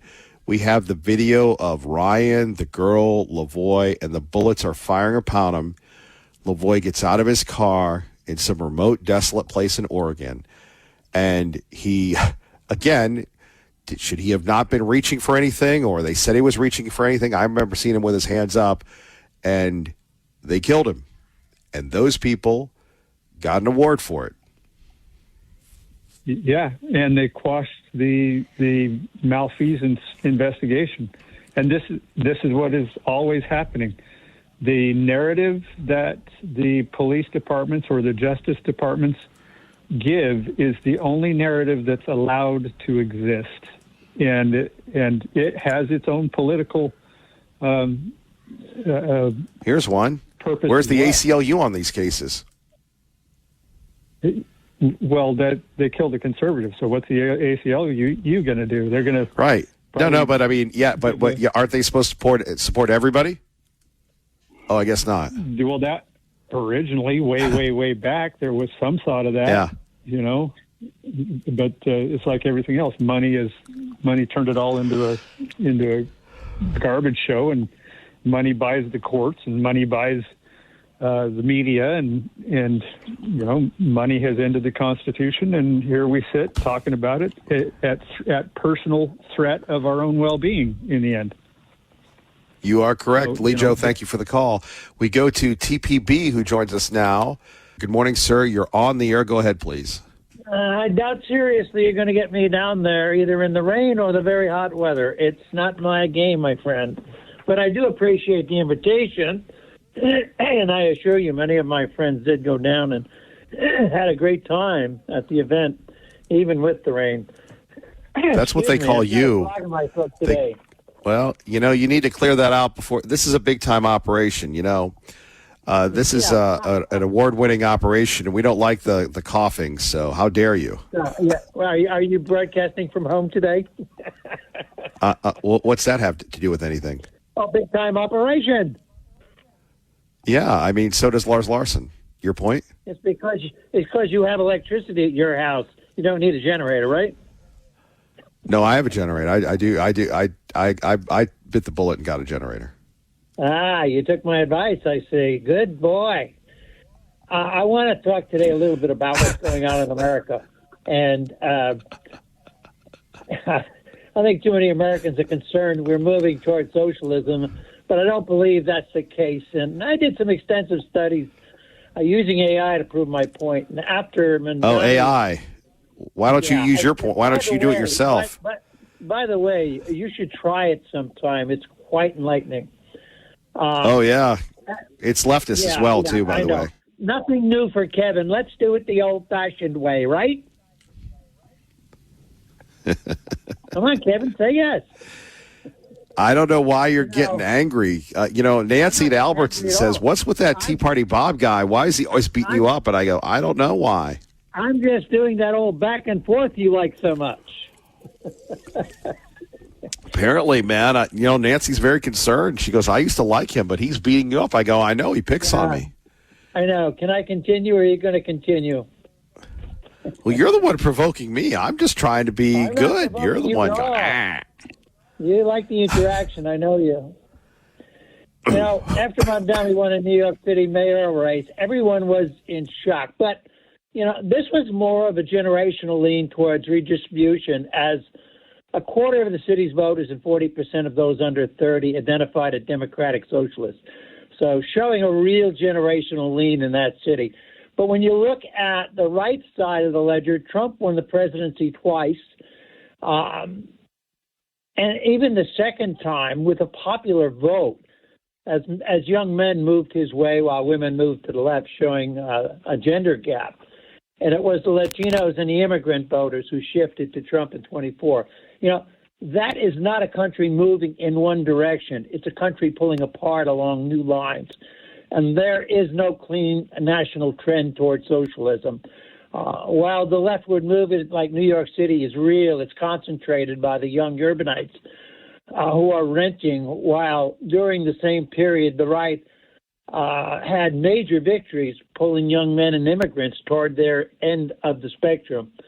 So our country is polarizing along age, sex, and density more than it's sliding along a single left-right track. So I looked at three possible reasons for the shift, but I could not pin down any definitive one. The first was immigration itself, which pushes the left. More important, it shifts congressional seats toward high immigration states, changing the number of candidates that we can vote for. I looked at education as the culprit, looking at school-sponsored prayer that was removed by the Supreme Court, which is getting more liberal by the day, in my opinion, in the 60s, while civics and history were deprioritized, and the Bible was taken out of the school. We're going to keep it a little quick today. Yeah, we'll have to keep this one brief. But you just roll, sir. We're good. Yeah, I mean, the last day of the Supreme Court, obviously, that Idaho case, one of the big ones we were waiting for in the Supreme Court, upholding both the Idaho and West Virginia laws that ban transgender girls from school athletic teams. The opinion written by Justice Kavanaugh essentially says that there is a compelling state interest here to prevent injuries and other harm to athletes, and that is the basis for these laws, and these laws are constitutional on that front. Not an entirely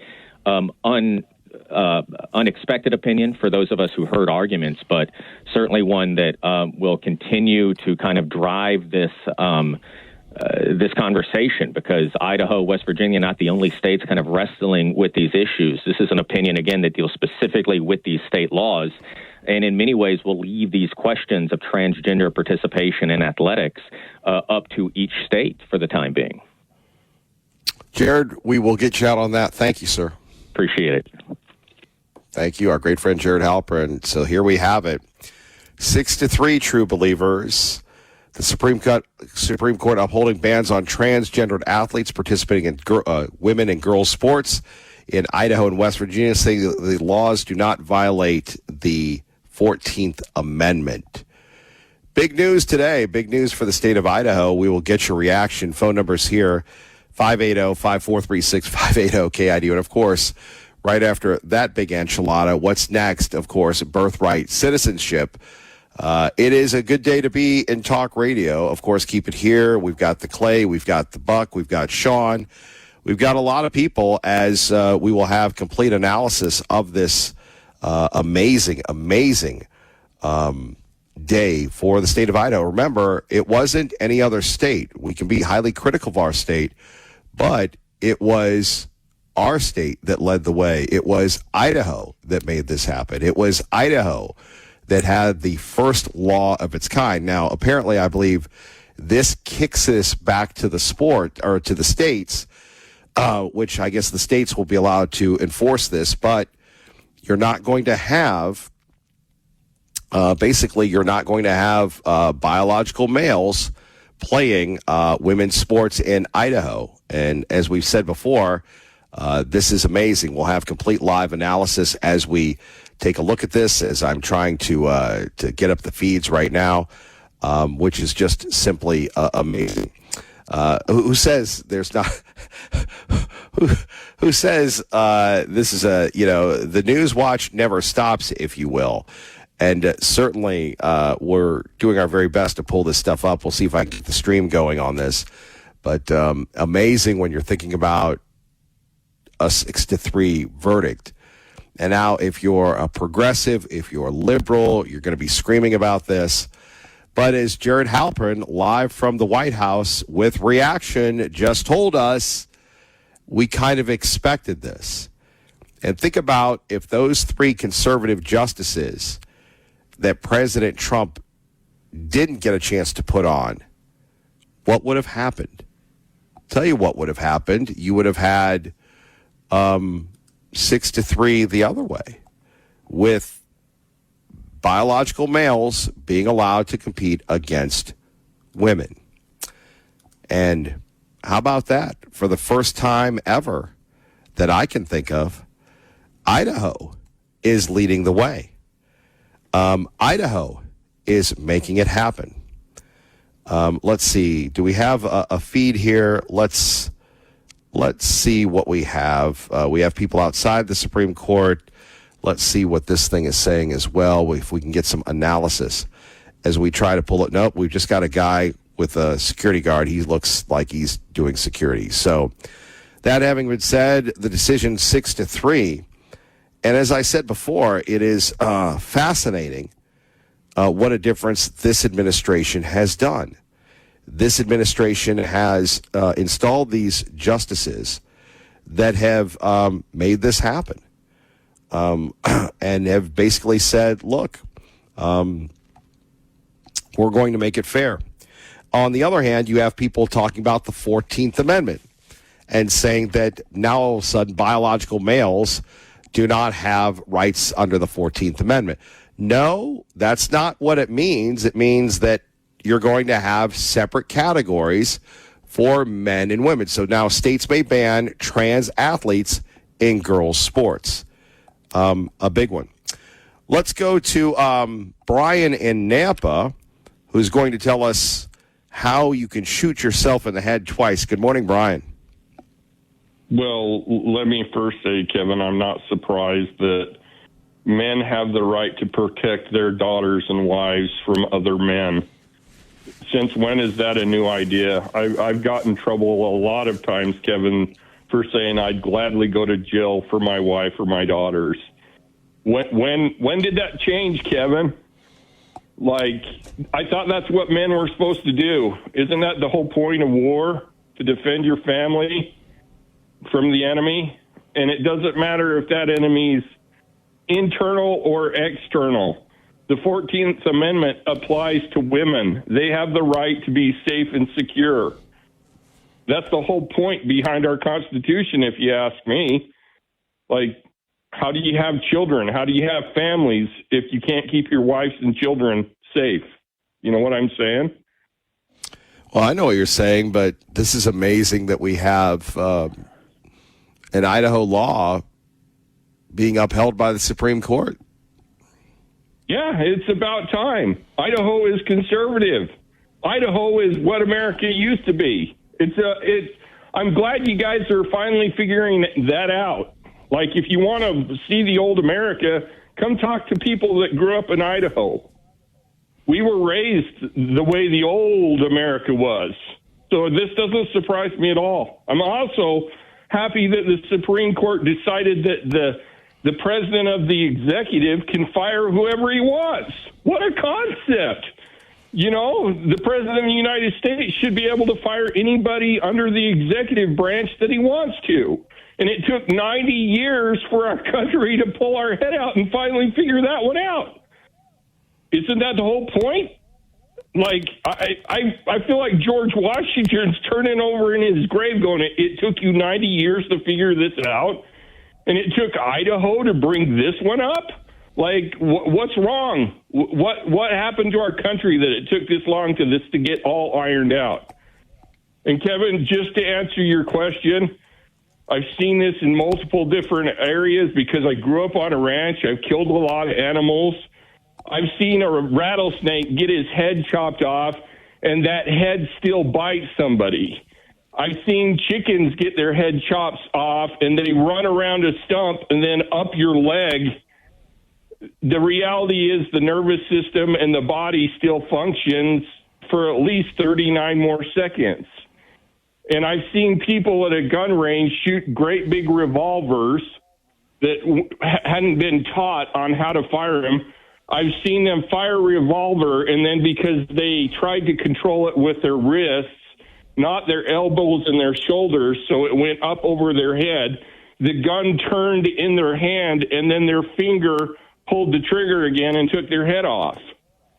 So it doesn't surprise me at all that somebody that commits suicide could pull the trigger and their nervous system does it again. It flinches. It's kind of like when you get hit by electricity. Just think you kind of. I think more on the other lines. He was killed.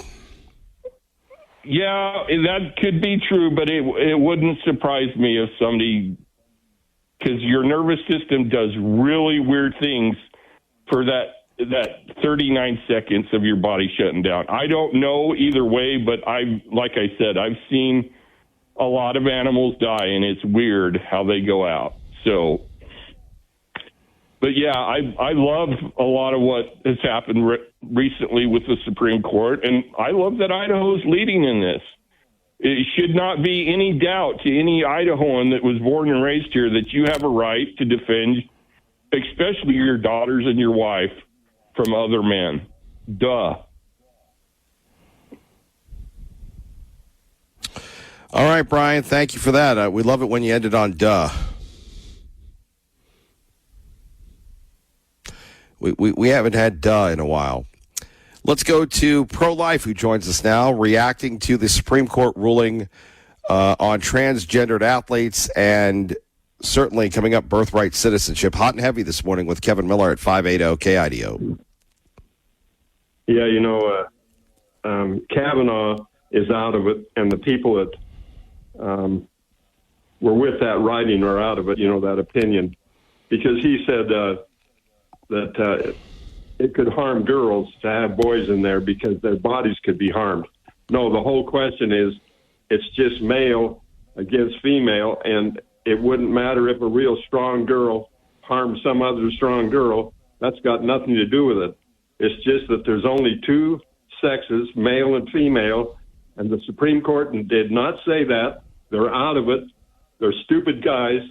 They're defying natural law, common sense, and in their opinion.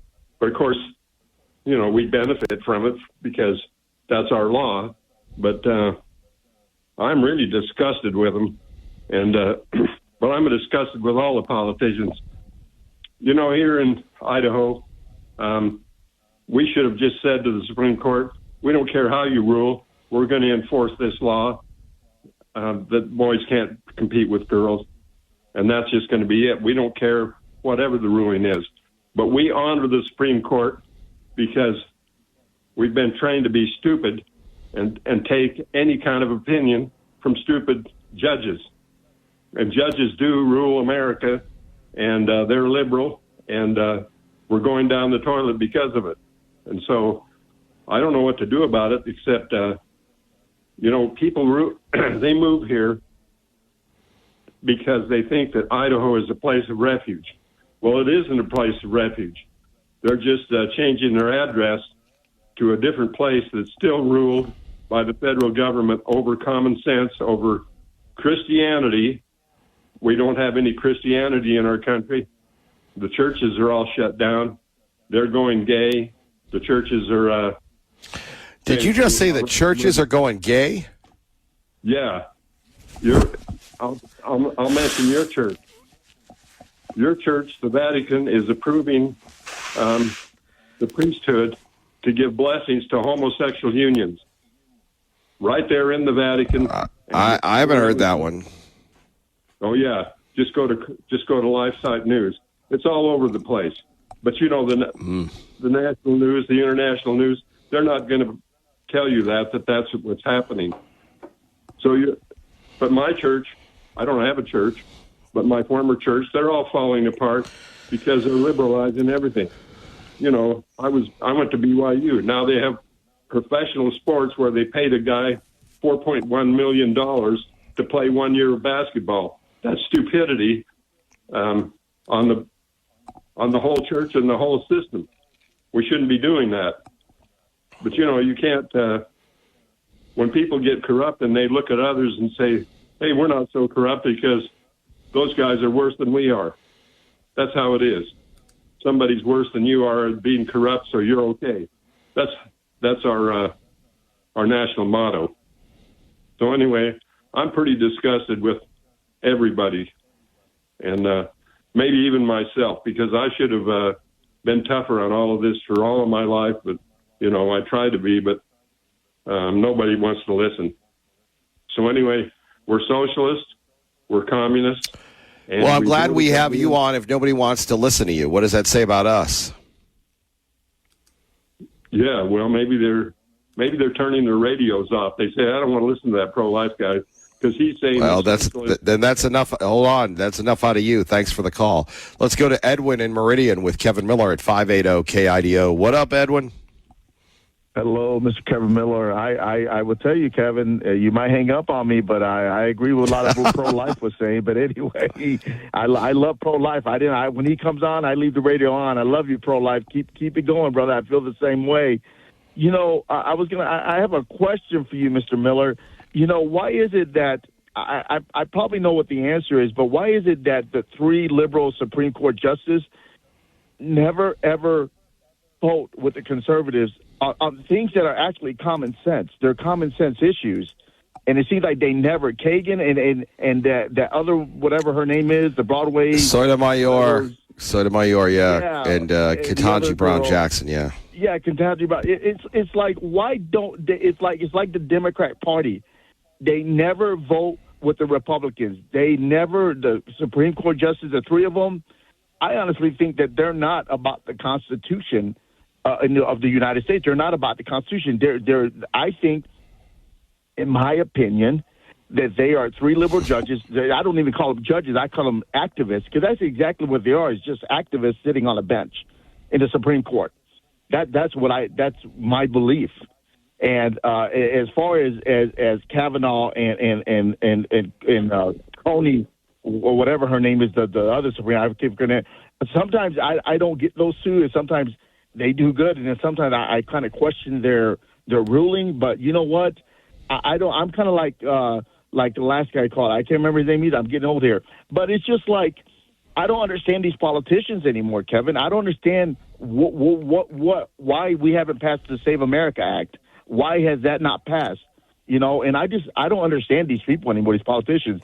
But I think the only power that we have as American citizens, especially myself, the only power that I have is to just vote for the right person. And that's all I can do, because I have no power to do anything else but to just vote. And I feel like that's the only, and I don't feel like if that's even power anymore to the American people. We vote, you know. So anyway, I question a lot of this now, and I've just kind of removed myself from politics, because it's just like, does it even matter anymore? All I can do is vote for the right person that I feel like would do the job as a conservative, and that's all I can do at this point. And it's kind of like very dissatisfying. It's like, wow, all I have is the power to vote. That's it. But then I have other people, like I have friends who say, you know, why doesn't Idaho become a little bit more liberal? Why, I had a couple of friends of mine that said, why can't we have a casino here to gamble in Idaho? We have the lottery. I said, I don't know. Maybe you should ask the governor. I don't know. Maybe you should ask Raul Labrador. I don't know. Well, I'll tell you, it's interesting when you talk about that because you have the rumored Mountain Home Casino that would be built on tribal land. So we still don't know, all of a sudden they'll issue a press release and everybody gets excited and then it goes away. So we'll have to see. That's your answer to the casinos. I guess that's up in Elmore County or something. I can't remember. I remember reading about it. But anyway, we just all we can do, Kevin, is just, my dad used to always say, he said, keep your powder dry and your nose clean and you'll be fine in life. Vote for the right people, do what is right, be a good citizen, and God will take care of the rest. And that's all I do now. So anyway. But anyway, it was nice to talk to you again, Show's always better with you, sir. All right, Kevin. Well, take care of your health. I heard you're doing really good, man. I'm trying, Edwin. I'm trying. God bless you. You take care of yourself on the roads. God bless you, sir. Have a good day. Great friend, Edwin. We got to know Edwin during the pandemic. Always a blessing to have him on. We go to Lee Joe, who joins us now. Will he praise the Idaho lawmakers for being the first in the nation with this law that allows athletes to be protected? Good morning, sir. Well, yeah, of course. The lawmakers have done a great job setting a precedent. And can we count on them to set a precedent again? Sometimes. But but pro-life is right. We got liberal judges that, like you said, they didn't say there's two genders. They said this is a safety issue. So that what they basically said is, for the greater good, it's the same socialist runaround that we got as a majority opinion there. I mean, good job getting it done. As to two shots on a suicide, possible, maybe. Likely, no. We, the people, are in jeopardy when we challenge the authorities. And that's the way it is now. It's Robert Jones out there in Canyon County. His daughter gets stopped or arrested 8 times, and he goes to the officer's house, writes in chalk, protests a government official, that being an officer. He's convicted on one count, and the other one he's not convicted on. But he exercised his rights peacefully, and he's going to end up going to jail for it. This is where we're at. They make things up. The establishment or the corporate, or the money or what have you will have its way by either manipulating the government or the courts. And there it is. You are at risk. You, Kevin Miller, are at risk if you have the wrong opinion. You lose your job.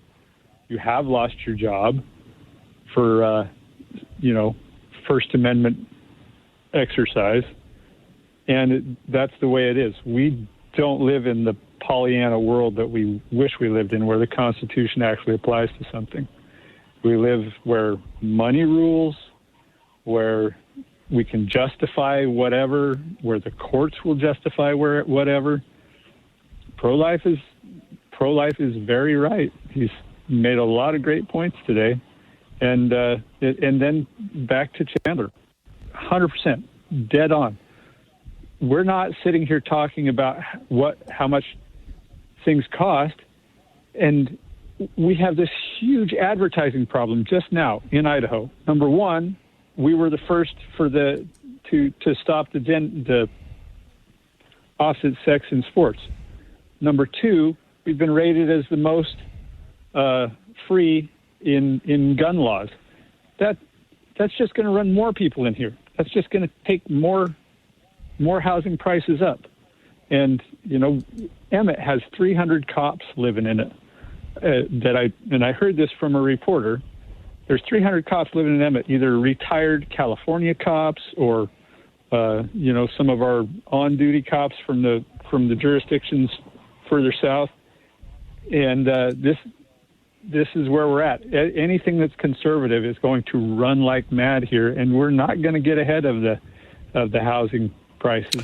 Well, I don't think that Emmett is unique. Look, and I don't make it to be about the place I live, but you can't, drop a nickel without running into a retired law enforcement officer where I live. I go to one of these little gyms here. They're very nice little gyms. And look, man, I'm just minding my own business, but you have, and again, I think a lot of Idaho officers, you're going to disagree with me, don't have the tough guy attitude, but I'll be in the gym and, they lounge around because they did it right. They, have their pensions and, I've got, San Bernardino SWAT t-shirts and I'm like, you don't live there, dude. And then it's like, oh, well, they're all PTSD and they're all this. And I'm like, dude, you have a great life. You don't have to be a tough guy and you don't have to, but that's the benefit of these people moving to a great place. I wish they would assimilate more, but what do I know? Well, there you go. It's like you say, it's kind of like they're their own entitled class. They're entitled to this attitude. And I think you're probably right. It's a lot more with the California transplant cops that are still working here, or they have this attitude. And I mean, to give them the benefit, I'm sure they had to face a lot of atrocities that people in Idaho don't. So that has influenced them. But it's funny, like the spouses, and they go, yeah, and we're doing the threat assessment. I go, dude, you live in a town with that like has 2 stoplights, and a third one is a controversy.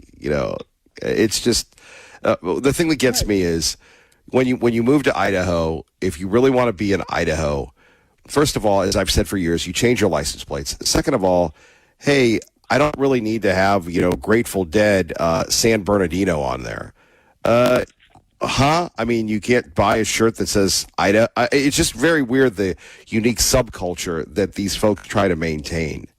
And all it does is really alienate them for people that have been here. When I meet someone who has grown up in Idaho as a native, I apologize. I go, I'm sorry. I'm an interloper. I'm so sorry what we have all done to you people. And I mean that. And I agree. Even all these small counties are having problems with these, with cops that they hire. They come in and, they got the California attitude. And it makes them. Well, hold on. Do you want to tell the truth? Do you want to really tell people what's going on? Let's just go to Caldwell. Okay, you do Caldwell. That is an example. No, nobody cares about Boise County. I'm talking about Caldwell, where the police chief is suing the mayor, and the former mayor backed the police chief. You had multiple lawsuits. Just because somebody sues someone doesn't mean that it's right. But you talk about, and remember, the last chief got run out by the FBI. So you want to talk about a big one. I mean, Boise County, it's 10,000. I have never, hold on, here you go. I have never, ever, ever had any type of insane corporate pressure or attacks on me at a corporate level than when we talked about Boise County. They can have Boise County for all I care. My goodness gracious. You try to as I've said before, you try to even examine things there, and boom, all of a sudden you're accused of everything else, and Bo and I are in the office. That's Boise County. And I am telling the truth. Thank you for the call, Lee Joe. Kevin Miller, 580 KIDO.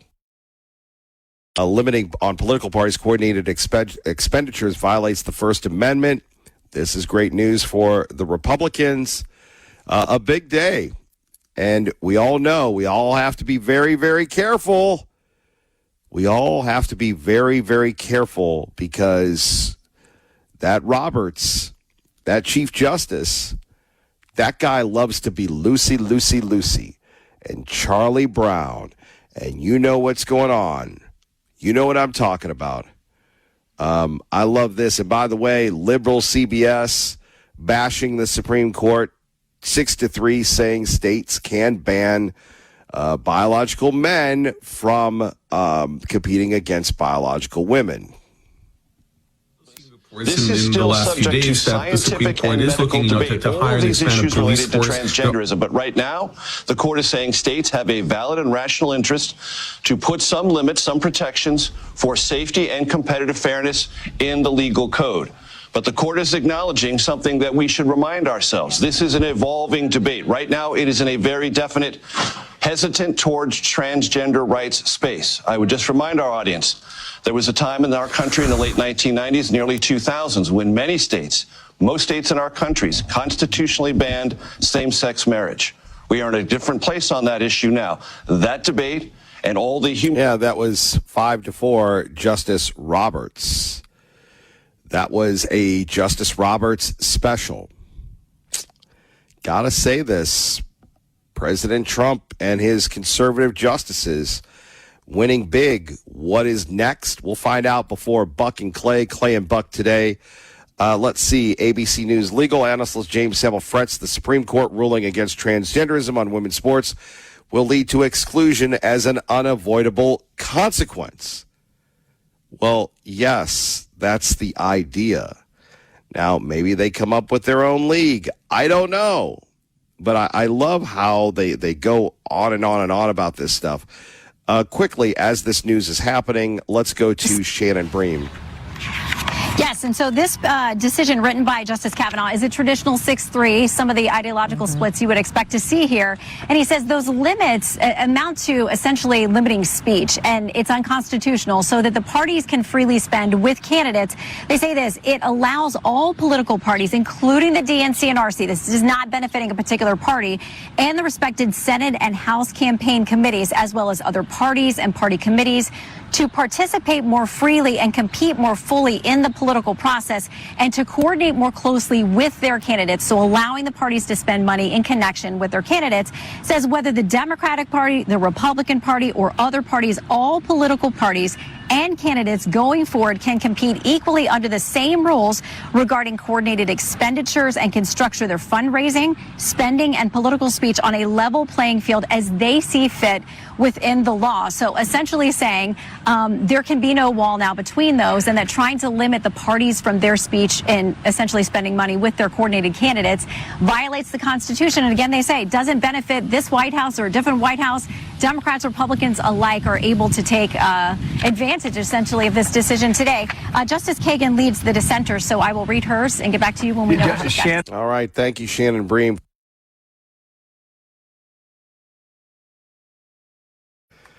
Old Justice Roberts.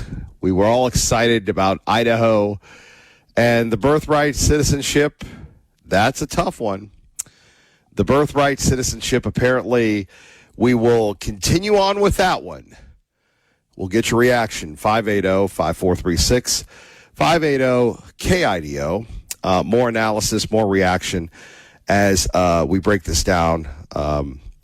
On birthright citizenship, again, we did get more information coming in at this point, the vote of 6-3, and I know that might be making you a little bit dizzy, so what I'm going to do is pop this up on your screen, a wide look, I should say, right there outside of the Supreme Court building where you have some protesters, folks who have been gathering, just essentially trying to wait to see exactly how this was going to play out. President Trump signing that executive order on his first day in office of his second term, so January of 2025, and the order denying that automatic citizenship to children born to parents who enter the country illegally. We know that Trump attended those oral arguments, and now what we're being told is that the Supreme Court has ruled against that executive order. So, Stephanie, we have been watching all of this very closely in real time with the help, of course, of our friends over at SCOTUS blog. We're gathering all of those details. Again, the live feeds that we have coming in, they are speaking to people, but right now it's kind of shaky out there, so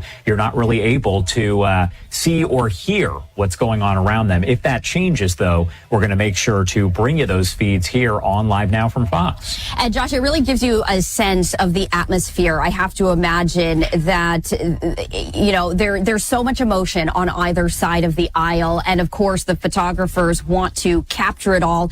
It gives you that sense of the chaos, the immediacy, the historical nature of this. Right now, I do want to bring in civil rights attorney Adante Pointer, who joined me earlier on Live Now from Fox. Adante. Adante, we were talking prior to this decision on Sunday. Now we have that Supreme Court decision handed down, upholding birthright citizenship. What's your initial reaction? Well, this is in line with the way the court has interpreted the Constitution as it relates to being very strict.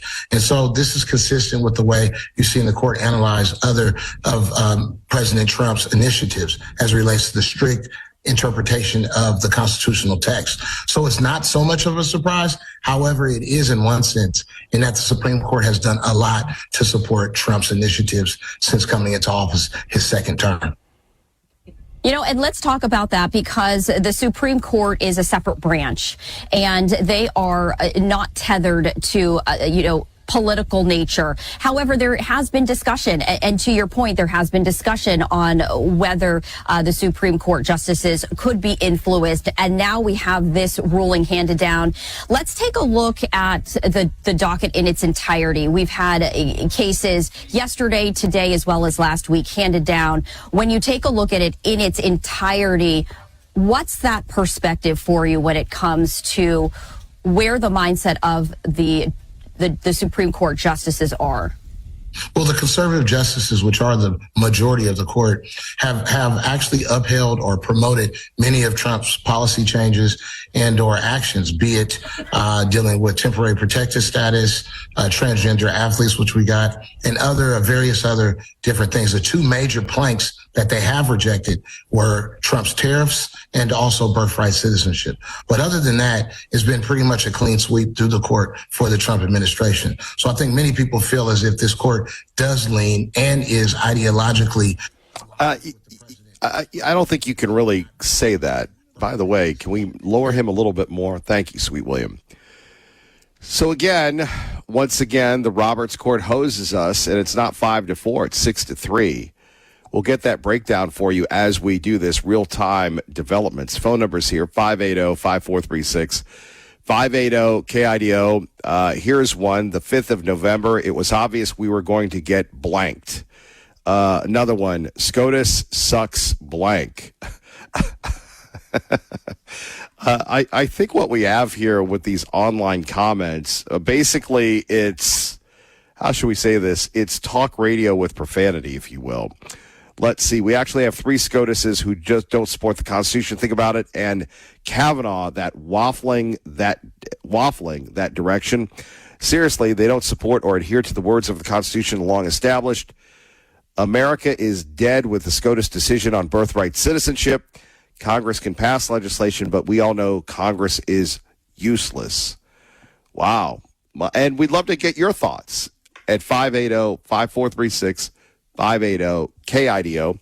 Before that, though, we go to Ron Grant, and we, let's see. All right, we're going to go to Ron Grant in a minute. And by the way, much more going on with this. This is what we call live radio. It's not AI. It's not, how should we put this? It's not perfect. It's imperfections as it happens, because we're dealing with this as we roll along. So we'll get with Ron. We'll get with you. And again, more of your calls, I'm sure. Well, I know everybody's going to be talking about this. But when people say that, the Supreme Court's in Donald Trump's pocket, no, it isn't. It shows you that our system works. So more comments. Not really. SCOTUS just ruled it's unconstitutional to have the country with borders. Seems like it's 5-4. Trump replacing one of the Robert Sotomayor by the end of his term, and new SCOTUS will repeal this. I don't know if that's even possible. New limit test for any GOP justice has to be birthright citizenship. Now remember, this was the president's executive order. As we've talked about again and again and again, dear friend, again and again and again, dear friend, we have talked about this repeatedly. And we've said that Congress has to pass these laws. Congress has to pass these laws. And if you rule by executive order, then what do we have? we have the ability to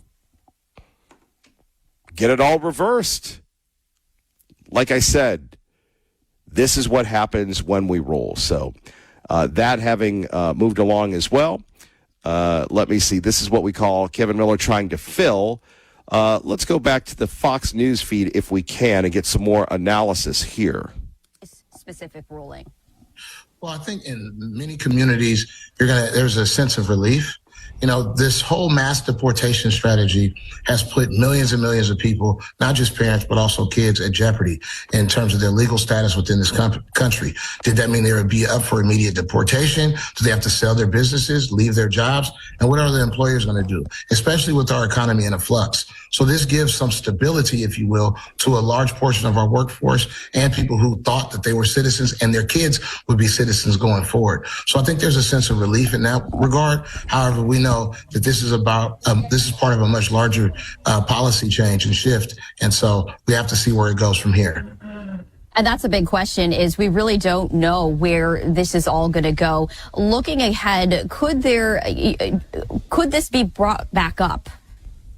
Well, you know, the Supreme Court made this ruling, and given, you have to understand, this was 100-plus-year-old legal precedent.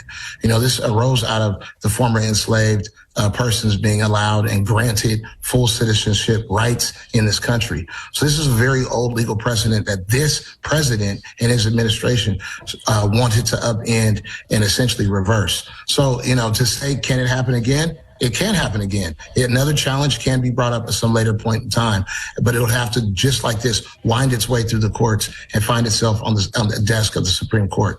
And that may happen. Go ahead. Oh, absolutely. And I apologize for cutting you off. We are continuing to gather reaction. And this is from Martin Luther King III saying, today's decision affirms the constitutional principle that has defined our country for generations, that those born on American soil are citizens of the United States. By rejecting this attempt to narrow the citizenship clause of the 14th Amendment, the court has upheld a promise of equal belonging that is fundamental to our democracy. There we have it. Much more coming up. And much more, it's very easy to determine why the Supreme Court did this. If all of a sudden they start affirming executive orders, you don't need Congress anymore. More analysis as we break it down. If you're just waking up, good news, good news, good news. Supreme Court ruled that biological men cannot compete against biological women. The states can determine that. Idaho, the first one in the country to pass this law, Representative Earhart, was all her.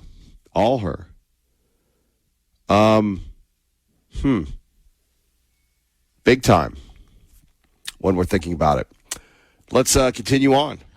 Court will continue to either push forward or push back against Trump's agenda. And, you know, as we all know, keep your popcorn ready because there's a lot to be seen. And we'll hear this. I'm waiting to hear his response. Pretty much classic for President Trump to focus on the win and probably minimize or ridicule the justices as it relates to them ruling against one of his signature initiatives. And you're talking about just waiting for the president's reaction. We do have additional reaction here. This one from Senator Schmidt saying the Supreme Court's birthright citizenship decision is wrong, dangerous, and disastrous for American sovereignty and the American people. If we can't fix it with ordinary legislation, then we must do what the Constitution commands in moments of national crisis. We must amend the Constitution and restore American citizenship. We must again put we the people first. The Supreme Court's decision constitutionalizing unlimited birthright citizenship for the children of illegal aliens and temporarily present aliens is wrong and disastrous for our sovereignty and the future of our republic. The decision expose citizenship is more than paperwork issued by the government. It is more than a bureaucratic label that grants access to government programs. Citizenship is the bond between a nation and its people. And I want to focus specifically on what Senator Schmidt is calling for, which is amending the Constitution. And we'll get to that in a minute. Kevin Miller, 580 KIDO. KIDO getting reaction now. And this is what he has to say. From Mike Speaker Today's Johnson. Supreme Court decision is a victory for women and girls across America. It affirms a simple truth. Men do not belong in women's sports. Every girl deserves a level, equal playing field and the chance to compete based on her talent, hard work, and determination. For 54 years, Title IX has protected and expanded opportunities for female athletes. Those hard-fought gains must be defended now more than ever as the radical left seeks to redefine woman and undermine women's rights at every turn. House Republicans will always stand for common sense, protect women's sports, and fight for America's daughters. So this particular one, the transgender women in sports, focused on Title IX, the birthright citizenship focused on the 14th Amendment. As the justices are hearing these arguments, hearing these lines of speaking, as they're taking a look back to history and legal precedent, and we're hearing from these long-standing laws, what is the mindset of the justice as they're weighing, and this is significant, and they take this very seriously, but weighing some of these long-standing laws? Well, we can see that the justices are not shy about stepping forward and upending longstanding legal precedent. We've seen that with Roe v. Wade being overturned. And we'll continue to see that as we move along. Not in this context. So I'm not a biologist. There we have it. 2 women, 5 women on SCOTUS. Ketanji Brown Jackson in the minority on a 6-3 decision when she voted against SCOTUS women's sports ruling today. Her bias was assumed as she couldn't provide a definition for what a woman is during her confirmation hearing. That is Congressman John Brechen. By the way, I think a lot of people that listen to this show would know what a woman is. And here you have a Supreme Court justice that does not know what a woman is. Boy, people are fired up about this. If you're just tuning in, here we go. Bright lights, big city, fancy cars. The news watch never stops. We have Idaho winning 6-3. Blah, blah, blah. Oh, no. It was a 5-4 decision that upheld birthright citizenship. Oh, my. Let's find out who sided with this. Can you imagine how close we've come to saving America? This is insane. It was, oh my goodness gracious, Roberts who wrote the opinion. The Siths, Sotomayor, Kagan, and Jackson. And Barrett. It is not a good day for Amy Coney Barrett. By the way, Sotomayor looking a little long in the tooth, like all of us. Kagan, unless she's got a filter on that camera, looking pretty good for Kagan. Brown Jackson, I believe, the youngest, and Coney Barrett. My goodness gracious. See, I thought it was originally reported 6-3, but we're talking 5-4. Man, Amy Coney Barrett. Ooh, ouch. You got to say, it takes a lot of guts to do that, but it wasn't Kavanaugh. It was not Gorsuch. It was not Thomas. It was not Alito. By the way, this is, some of the stuff on X, I know it's visual, but you have this guy, let's see, Newswatch Warrior on X breaking down the makeup of the Supreme Court. Let's go to the glasses. Let's see. He looks at Sotomayor, progressive DEI hire, Clarence Thomas, badass, da-da-da-da-da. Whoops, sorry, let that one slip. Bad, blah, blah, blah, in a good way. Roberts, uniparty. Alito, conservative. Kagan, progressive liberal. Coney Barrett, uniparty coward. Gorsuch, conservative. Kavanaugh, conservative until he isn't. And then we have Ketanji Brown Jackson, Leering Center graduate. Ouch. Man, this is a harsh one. Amy Coney Barrett, the flip. And Roberts, who... Roberts is Roberts. Roberts is Roberts. Let's see. We could have a Chinese spy or radical Islamist running for POTUS. Shocking. Investigate SCOTUS. This is BS. Whew. Man, dude. This is some rough stuff. The reaction coming in. Phone numbers here, 580-5436, 580-KIDO. The president's saying, courtesy of the Heritage Foundation, the war on women's sports is over. And by the way, you got to give it to Riley Gaines. You got to give it to our friend Victor Miller, who brought in Riley Gaines, among others. Governor Little, who signed it. You know, people talk about the governor, but the governor, he signed it, signed the pro-life law, signed everything, which is pretty major when you think about Idaho leading the way.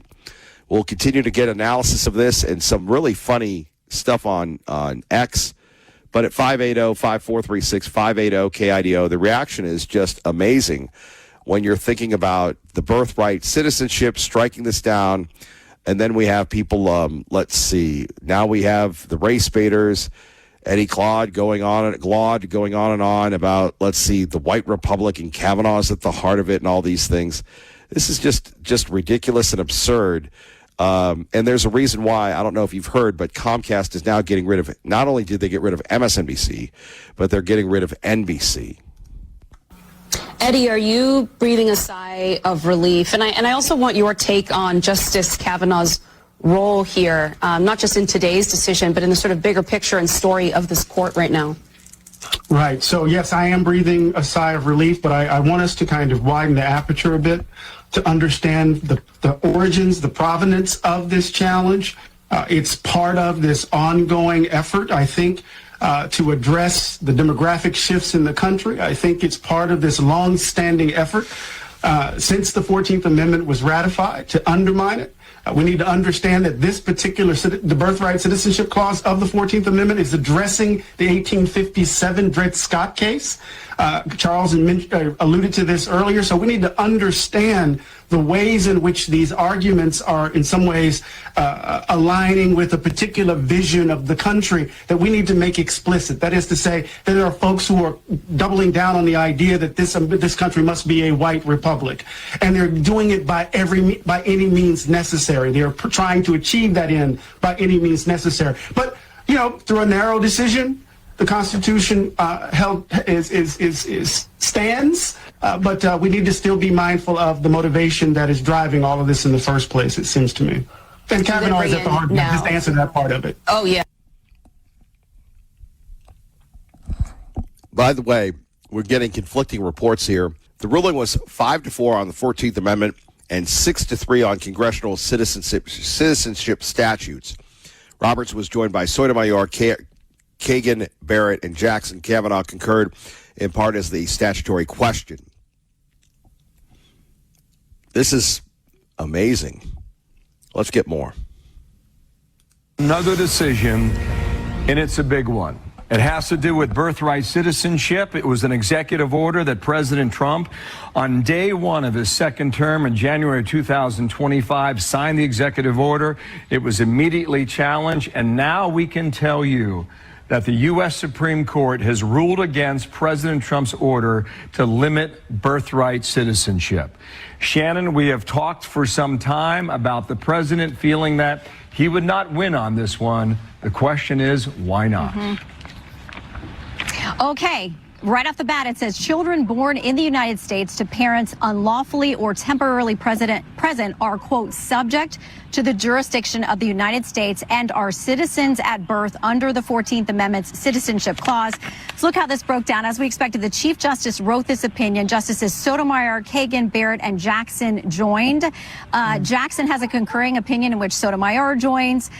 Justice Kavanaugh files an opinion concurring in the judgment and dissenting in part. The dissent comes comes from Justice Thomas. He is joined by Gorsuch, Alito, and then Justice Gorsuch apparently has his own dissenting opinion. So it is what we expected after the arguments here, and it looks like a bit of a split, but enough of a plurality coming together to say that the executive order that the president issued very quickly upon taking office is no good, and that if people are here, subject to the jurisdiction thereof, includes people who are here illegally. Writing for the majority, Chief Justice Roberts says this: citizenship then and now was the right to have rights to freely participate in our political community. Talking about the 14th Amendment, the framers of the 14th Amendment extended that promise to every freeborn person in this land. That's a quote, and it looks like it's a quote back to some of the legislative debate about this in Congress. He says we keep that promise today. So a loss probably expected by the Trump White House, but it is official, and it's a thick one, so we'll keep reading. All right, thank you so much. Let's bring in John. We'll get back to that in a minute, and more of your calls. Mark, you're next. First, Kevin Miller, 580 KIDO. Hello. Hello, Mark. Good morning. Hello, Kevin. Yeah.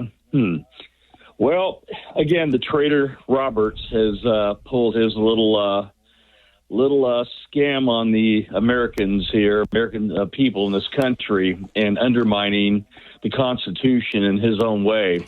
Like I said, he's just nothing but a control puppet of the intelligence agencies here. Amy Coney Barrett seems to be following in his footsteps. And, when you look at when the 14th Amendment was created, it was ratified in 1869. It had to do with people who came to this country, like the Irish, other people of other countries legally here. And also, it was about the slaves that were brought here and allowed them to have their children become U.S. citizens here. If you take a look at what the founding fathers of our country, none of those people on the Supreme Court have taken into account what the founding fathers in the creation of this country wanted for this country. And when the 14th Amendment was ratified in 1869, and by the way, folks, Google what it would take to undo it and change it. You'd never have it happen because of the supermajority you would need in Congress, and not with all the little socialist progressives you have now. It will never happen. You will not be able to ratify or change the wordage of it.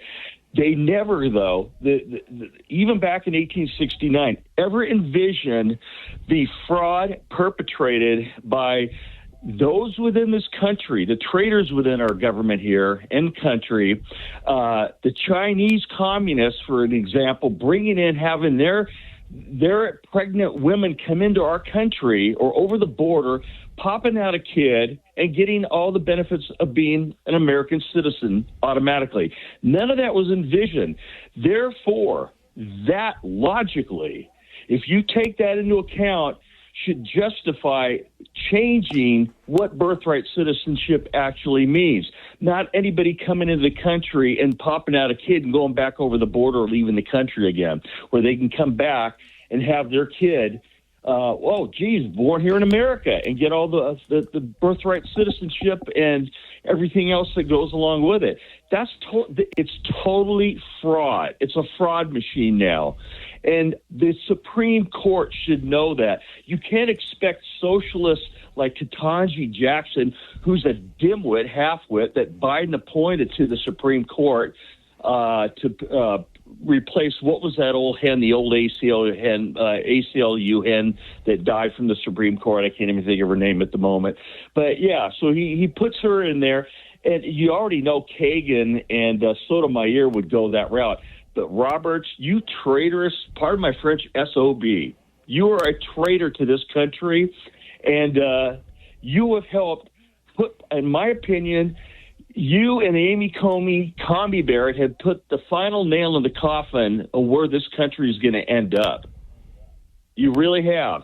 The only way it's going to change is we're going to see a civil war here sooner or later between the far left and what's the right in this country. Things are going to get unhinged. And Kevin, you know me. We've argued about the Bible and religion on air, but I'm telling you, What's very odd is what seems to be coming, that towards the end days, evil would rise its ugly head and do what it's doing now in our country, over in Europe, to the degradation of Europe by allowing all the Muslims and all the immigrants in there. Some of the stories I'm reading, I've sent you some of this stuff. I'm reading about the Seattle Pride Parade. I'm seeing and reading about people out there in the streets running around chasing kids around a fountain in Seattle there, naked, men chasing little kids, women bringing their kids in strollers so they see all this. This is like a modern-day Sodom and Gomorrah. Who is bringing this upon us? Yeah, maybe there is a devil. There is evil in this world, and we're seeing it now. And when traitors like Roberts and Comey do what they did, they're living proof that they are aiding and abetting the devil itself. I'll let you go on that. That's all I have to say. I'm pissed off, Kevin, on what's happened to our country and this world. I don't know why I got stuck here, but I am so peed off I can't see straight. I'll let you go. You have a good day there, KIDO, Kevin. Thank you very much. Appreciate that. Phone number's here, 580-5436, 580-KIDO. By the way, the good news is deportations are at a record pace. Well, being successful also has a downside, because it's like the low-hanging fruit. You get the low-hanging fruit accomplished, and then you got to go and really dig in and go find the people that are deeply hiding. So at some point, the self-deportation number is going to start decreasing, and we're going to have to start rounding all these individuals up. When we start going after the worst of the worst, what we found out is the worst of the worst. These are individuals that have felony charges that the sanctuary cities and sanctuary states have let go, or they have pending charges that, once again, sanctuary cities and sanctuary states have let go. When we go find the individuals, we usually arrest an additional 4.3 individuals that are with that one person with a felony. And so since we're doing a heavy focus on the worst of the worst, we're actually increasing our numbers on rounding up all the illegals that are here. And we expect that number to continue to increase, but we're probably going to hit a plateau sometime early next year. But we don't, every time we think we're about to hit a plateau, we continue to find another area that we can increase on finding the individuals. So we don't have it set speculations or estimates on next year's numbers yet, because we're redefining our systems that we have right now, and I really do think that my goal is to double what we did last year, and I think we can get there. Amen. I know the American. Let's go to Lucille, who joins us now on 580 KIDO. Good morning, Kevin. Well, I see that the Supreme Court, the men in black and women have betrayed it once again. Now, I'm going to say something that is going to make me no friends, but as you know, that never stopped me from having my say. This is what happens when you put women in power. Women emote. They do not think, Kevin. They emote. And I have no doubt that Amy What's-Her-Face was influenced by the other women, and they started talking about compassion and this and that and the women's touch. I've seen it happen a million times, Kevin. I've seen it happen. And this is what happens. You cannot, I'm sorry, I know it's not going to make me any friends. But, Kevin, women and men are different. And women emote. And as long as we have women in the courts that do not have the pair, obviously, to, do tough things, we're going to get stuff like this. And then we have the other women like John Roberts. Okay, that's another story. But when you are in the Supreme Court, Kevin, you cannot emote. You have to think about the good of the country. You have to think about the law, the Constitution, okay? I think that what should have happened was that they should have said, okay, fine, yes, we cannot deport a million people from the country, but from now on, anybody who comes illegally in the country will be prosecuted, And I don't care if you're expecting triplets, don't drop your babies here because they are not going to become citizens. They could at least have done that, Kevin. But of course, we have to be nice, we have to be good. Heaven forbid that the left should criticize us. Some people cannot handle that. And so we have the results that we have. I'm not surprised. I'm angry, but I'm not really surprised. I'm not really surprised, Kevin. So, unfortunately, this is another, as a previous caller said, this is another nail in the coffin. And I don't know, Kevin, maybe it's the end of the Western civilization and our countries to start with. Maybe this is what happens. Well, you got to give it to the president for trying. But 5-4, man, that is tough. 5-4. I mean, well, look at the 4. Look at the 5. Are you surprised? Are you really surprised? We know what John Robert is. John Robert is, whoever has him by the incidentals harder, that's the one he'll listen to. The women, I already expressed my thought. And who's the other one? Kavanaugh. Oh, well, apparently he's wishy-washy. He follows in the steps of Robert. So, and let me tell you something, Kevin. Why are the lefties so bent on packing the court? They get what they want without packing them. I mean, look at what our allegedly conservative court just handed them. The future of the country. Why they didn't need to pack the court, Kevin? They already have what they want, courtesy of an allegedly conservative court. Don't you think? Yeah. The court has always been our biggest challenge, and now, because we've had some wins, you're right, they want to blow the whole thing up. Yeah, they throw us a bone now and then to keep us quiet. That's what they do. They just throw us a bone, just like the Pope pretends to be Catholic now and then to silence criticism. Oh, Kevin, I don't trust anybody anymore. I tell you the truth. Nobody. That's what I love to hear. I'm with you. Don't DTA. Don't trust anyone. No, you can't. You can't. Look what they do. Look what they do. I mean, why do we have a constitution? Why do we have laws? Why, Kevin? What for? What for? They twist and heaven say, why do we even have a Bible? Everybody twists those two things to their convenience.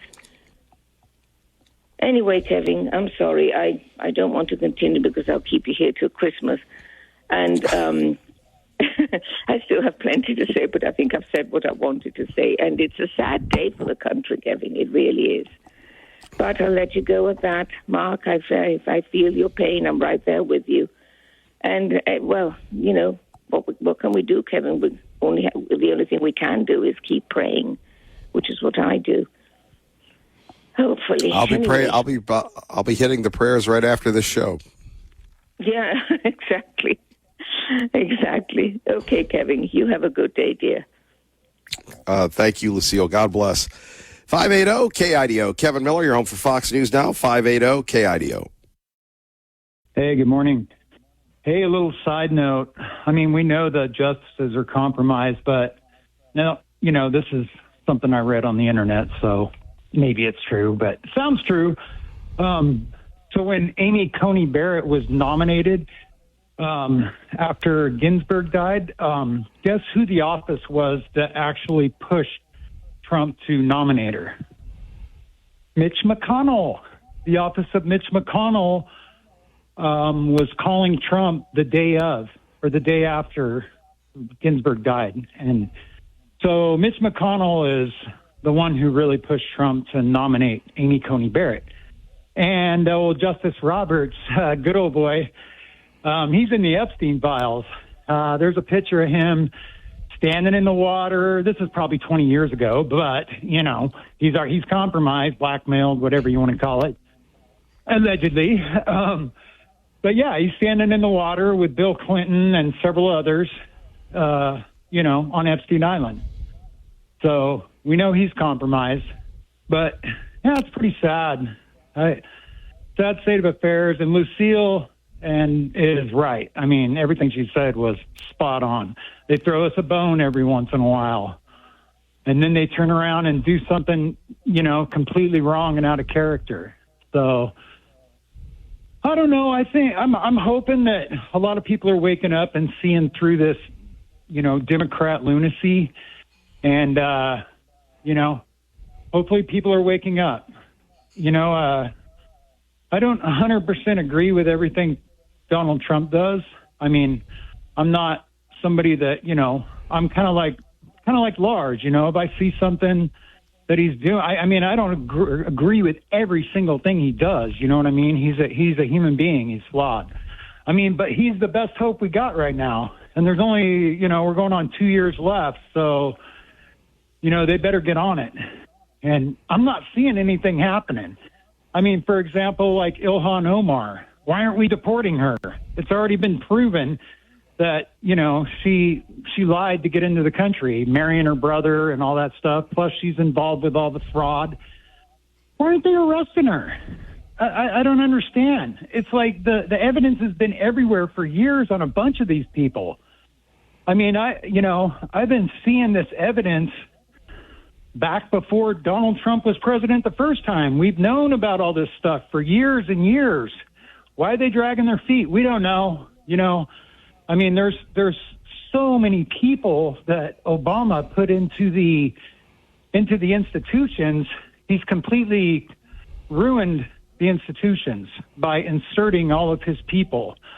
He's purged the military. He did all kinds of stuff. So maybe that's what we're fighting. Maybe that's why Donald Trump can't push through some of this stuff, is because there's all this pushback from all these lunatics in the bureaucracy. I don't know, but I think some people need to be arrested just on criminal charges. And I just don't like it that these politicians and these billionaires, criminal billionaires, they're untouchable. And I don't think they should be untouchable. If me or you committed any one of these frauds, they would throw us in prison quicker, really quick. They would. We'd be out. Yeah. So, I don't know. We just got to keep praying. That's what we got to do. We got to change our perception. And, the people as a collective, if everybody came together and just, let's put aside Democrat and Republican and just think about common sense and what's good for the country. If enough people collectively come together and refuse this garbage, including the AI data centers, I don't think they're for AI. Maybe partially. But if people come together collectively and refuse this stuff in different ways and leverage the power of the people, we can stop them. But we can't be divided like the country is now, There was a time when Democrats and Republicans worked together for the better of the country. There was a time. It was a long time ago. But I don't see the Democrat Party as tainted and ruined and, a bunch of Satanist weirdo people, So it's tainted. In occult practices, the left-handed path is the path of Satan. So, the left. Anyway. Eric, thank you. Thank you for the call, bro. Appreciate you on 580 KIDO. And let's move on. Wow, this guy, he's back again. Al is back. Tell a friend. Good morning. Good morning. I just had to acknowledge the greatness of Lucille and honor her, because she has a great mind and she's a great thinker. Okay, and I don't rag on women. It has nothing to do with women. Well, yeah, you do smack the women a lot. Let me tell you, I have women all the time saying, "What is this guy? Misogynist Al?" They call you. Well, let me tell you this. I guess Lucille knows a little thing or two now, doesn't she? And so it's Lucille who basically is reflecting exactly the truth. Exactly the truth. She's got a great mind, and that's the type of woman that we need in this country. A woman who understands reality, okay? And you know, the reality with this decision is really, look, in the old days, nobody would have ever thought when they were writing the Constitution that you give people free stuff out the wazoo. Everybody gets free everything. Okay, so what this really is, it's a violation of the Fifth Amendment, the Takings Clause, because I guarantee you, everybody in Idaho can't afford to buy a house, can't afford to buy anything. Well, guess what's happening? All these people who are coming here, the government is just printing money just to pay for all these people. Okay, there was no such thing back in the day when they wrote the Constitution. Nobody would have ever thought, you're going to give everybody a free living. And so now we're giving everybody a free living.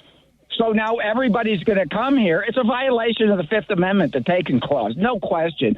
I mean, the whole thing is rigmarole, and it goes back to what I said previously. Look, it's the Save America Act. It's this, immigration. It's the entire Marxist feminism. And, all of these things come together. It's just they're destroying America. They want Marxism. Okay, these people are moving towards just cultural Marxism. There's no question about it in my mind. And they're destroying our military. They're destroying our government. They want to be just like these European freakos who are destroying their cities. Look at Berlin. Look at London. Look at all these cities just totally destroyed. And that's exactly where we're going to be, too. But, the whole thing is, guess what? Al's mean. He's saying things. No, it's not about being mean. It's about getting in the face of these loser bureaucrats. Because I guarantee you, as we go forward in this world, okay, your progeny are going to have butterflies flying up your diggy, and those butterflies are going to be Chinese drones, okay, with a shape charge explosive on there if we don't turn it around. Okay, but they don't seem to have enough common sense to realize what's going on here. Okay, we're hollowing out our nation. Printing this money. We financialized everything. All right, Al, thank you for the call. Let's go to Tea Party Bob, who joins us now with Kevin Miller at 580 KIDO. Is he going to be a good Tea Party Bob or a bad Tea Party Bob? That is yet to be determined. Yes, I agree. Well, Lee Joe hit the nail on the head today when he said that the money rules and the corporate entities have assumed power in our state, and our legislators and constitutional officers are not doing anything to curb their influence, as they have been bought and paid for with their political PACs. And I read an article recently by Mr. Lenny, who brought this entire problem to light.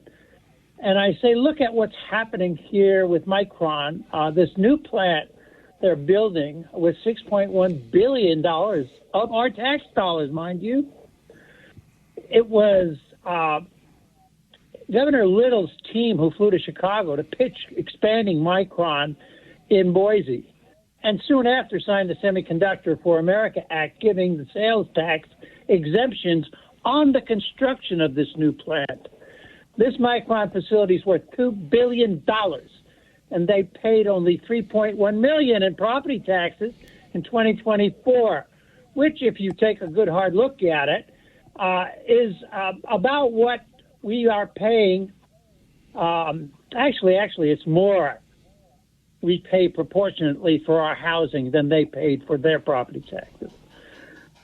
Truth be known, Micron's bill shrinks as our tax bill grows. Why are we stabilizing a $1 trillion corporation, Kevin?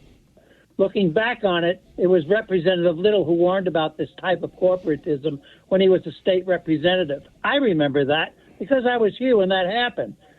This is big money taking care of big money. Tommy Ahlquist is building a 920-acre industrial park off I-84, which will serve Micron's suppliers while 10,000 homes are planned. And it wouldn't surprise me if Lidl approves a casino, and I wonder how many of those 10,000 homes will be affordable for Idahoans. Al talked about the takings clause. Ask yourself the question, who will get the jobs for these huge projects? Will it be Idahoans? Thank you for the call.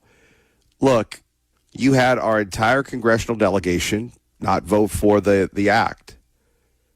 You can have people, whatever. People want to be behind a company that has jobs and is providing everything else.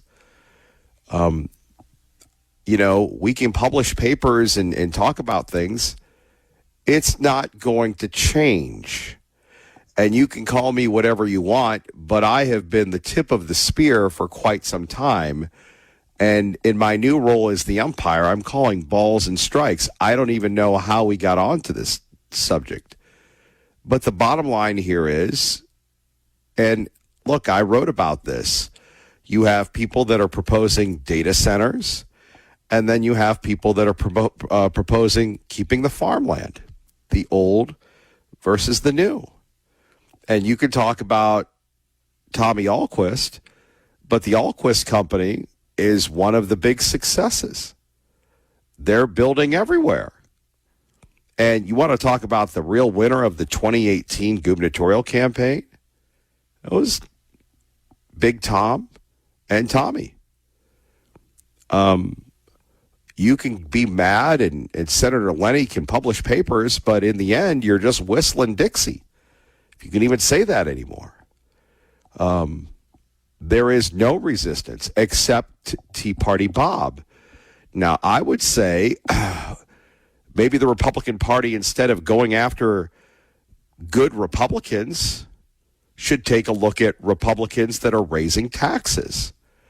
Instead of attacking, and it's an opinion-based show. We can agree to disagree. And you can be mad, but and again, I disagree with those folks that went before the legislature. And they said they need the labor. How about this? They won 14 proposals that went nowhere. And besides Theo Wold, you had none of them selling it to the people. The people in hospitality, construction, medical, and dairy, they went out and worked. So the bottom line, dear friend, is it's not you that continue to fight. It's that no one is with you. No one. Because you go back to the Troopus quote, you go back to everything else, and you're going, well, Kevin Miller, why aren't you ripping? Because it doesn't move the needle. Let me just be very clear to all of you. We are an opinion-based show. We are a conservative show. But we read the tea leaves fairly well. And we can sit there and talk about the grocery tax that, thanks to Howard and Ron, not Ron Howard, in Payette, and look, I predicted this. There are very powerful people within the Republican Party that want to keep the grocery tax. Their reasoning for it is it's going to be a loss of revenue. Fair enough. That's why it went nowhere. You had people saying, hey, we're going to support you, and they didn't. Okay, I'm not going to vilify these people. We're going to try to be adults and say that's not the will of the people. It goes down to if people had a problem with the governor, you can agree with him or not, he would not have been elected, reelected, and soon to be reelected again. Unlike his predecessor, the very charismatic, talented Butch Otter, there is no little fatigue. I could sit there and rail against the Department of Education. And we can, and you can give people the facts. They're not buying it. This is not one of those states. This is the Mountain West where people want to be free and not be hassled and go in the woods, and I don't know how long that is going to last if the data centers take over. But it's impossible. And look, I've taken on presidents. I've taken on all sorts of things. Getting on and railing and saying, attacking me or others, I will throw this out. 580-5436, 580-KIDO. I don't believe that anybody has an issue with this deal.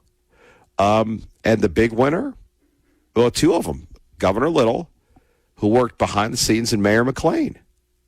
That's the issue. That's where we are. And Tea Party Bob and I, we go back and forth all the time.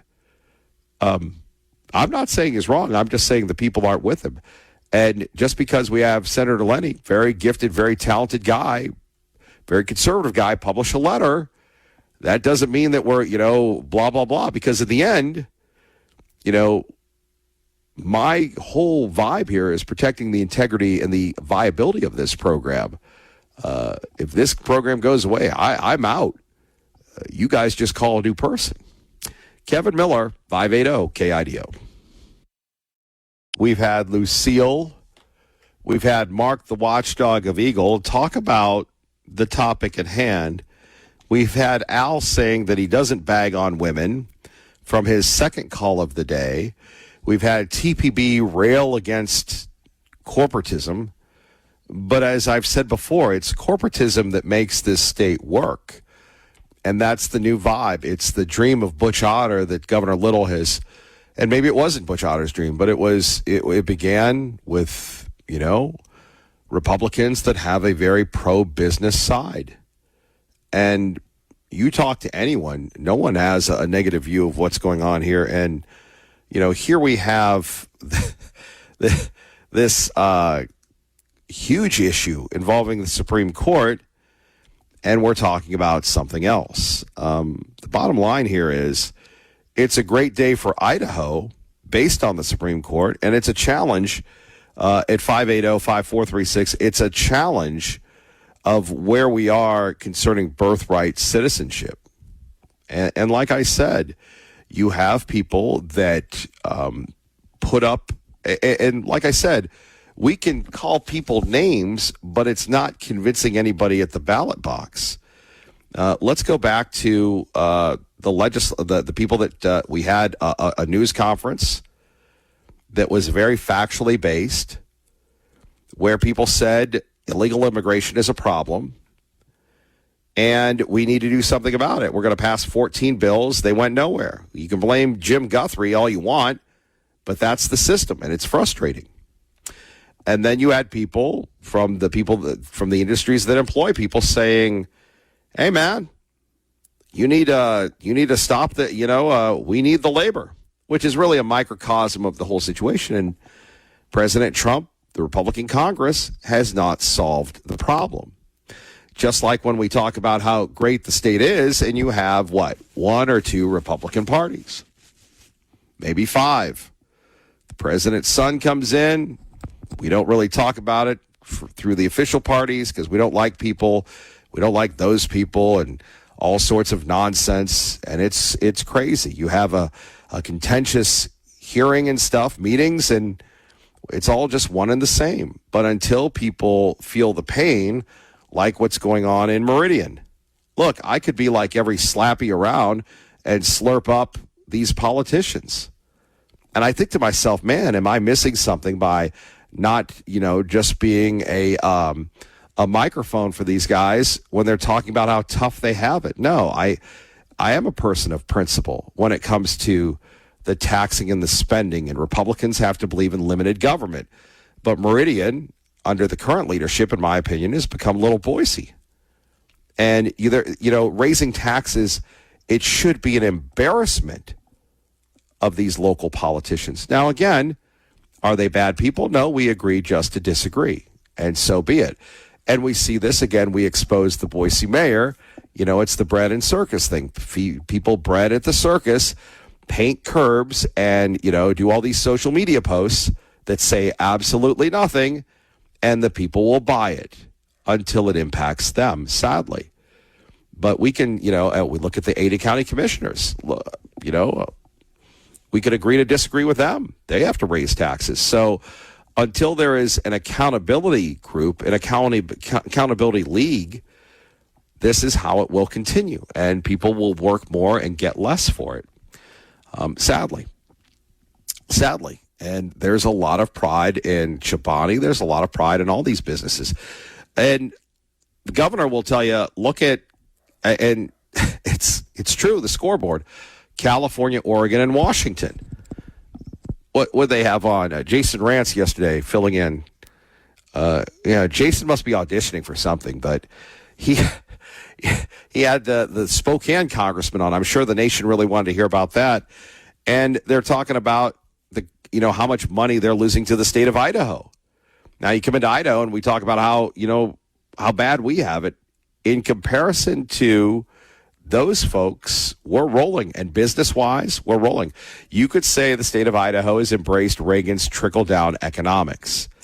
And we can get mad and get angry, and who's not mad and angry, but it's not going to change anything.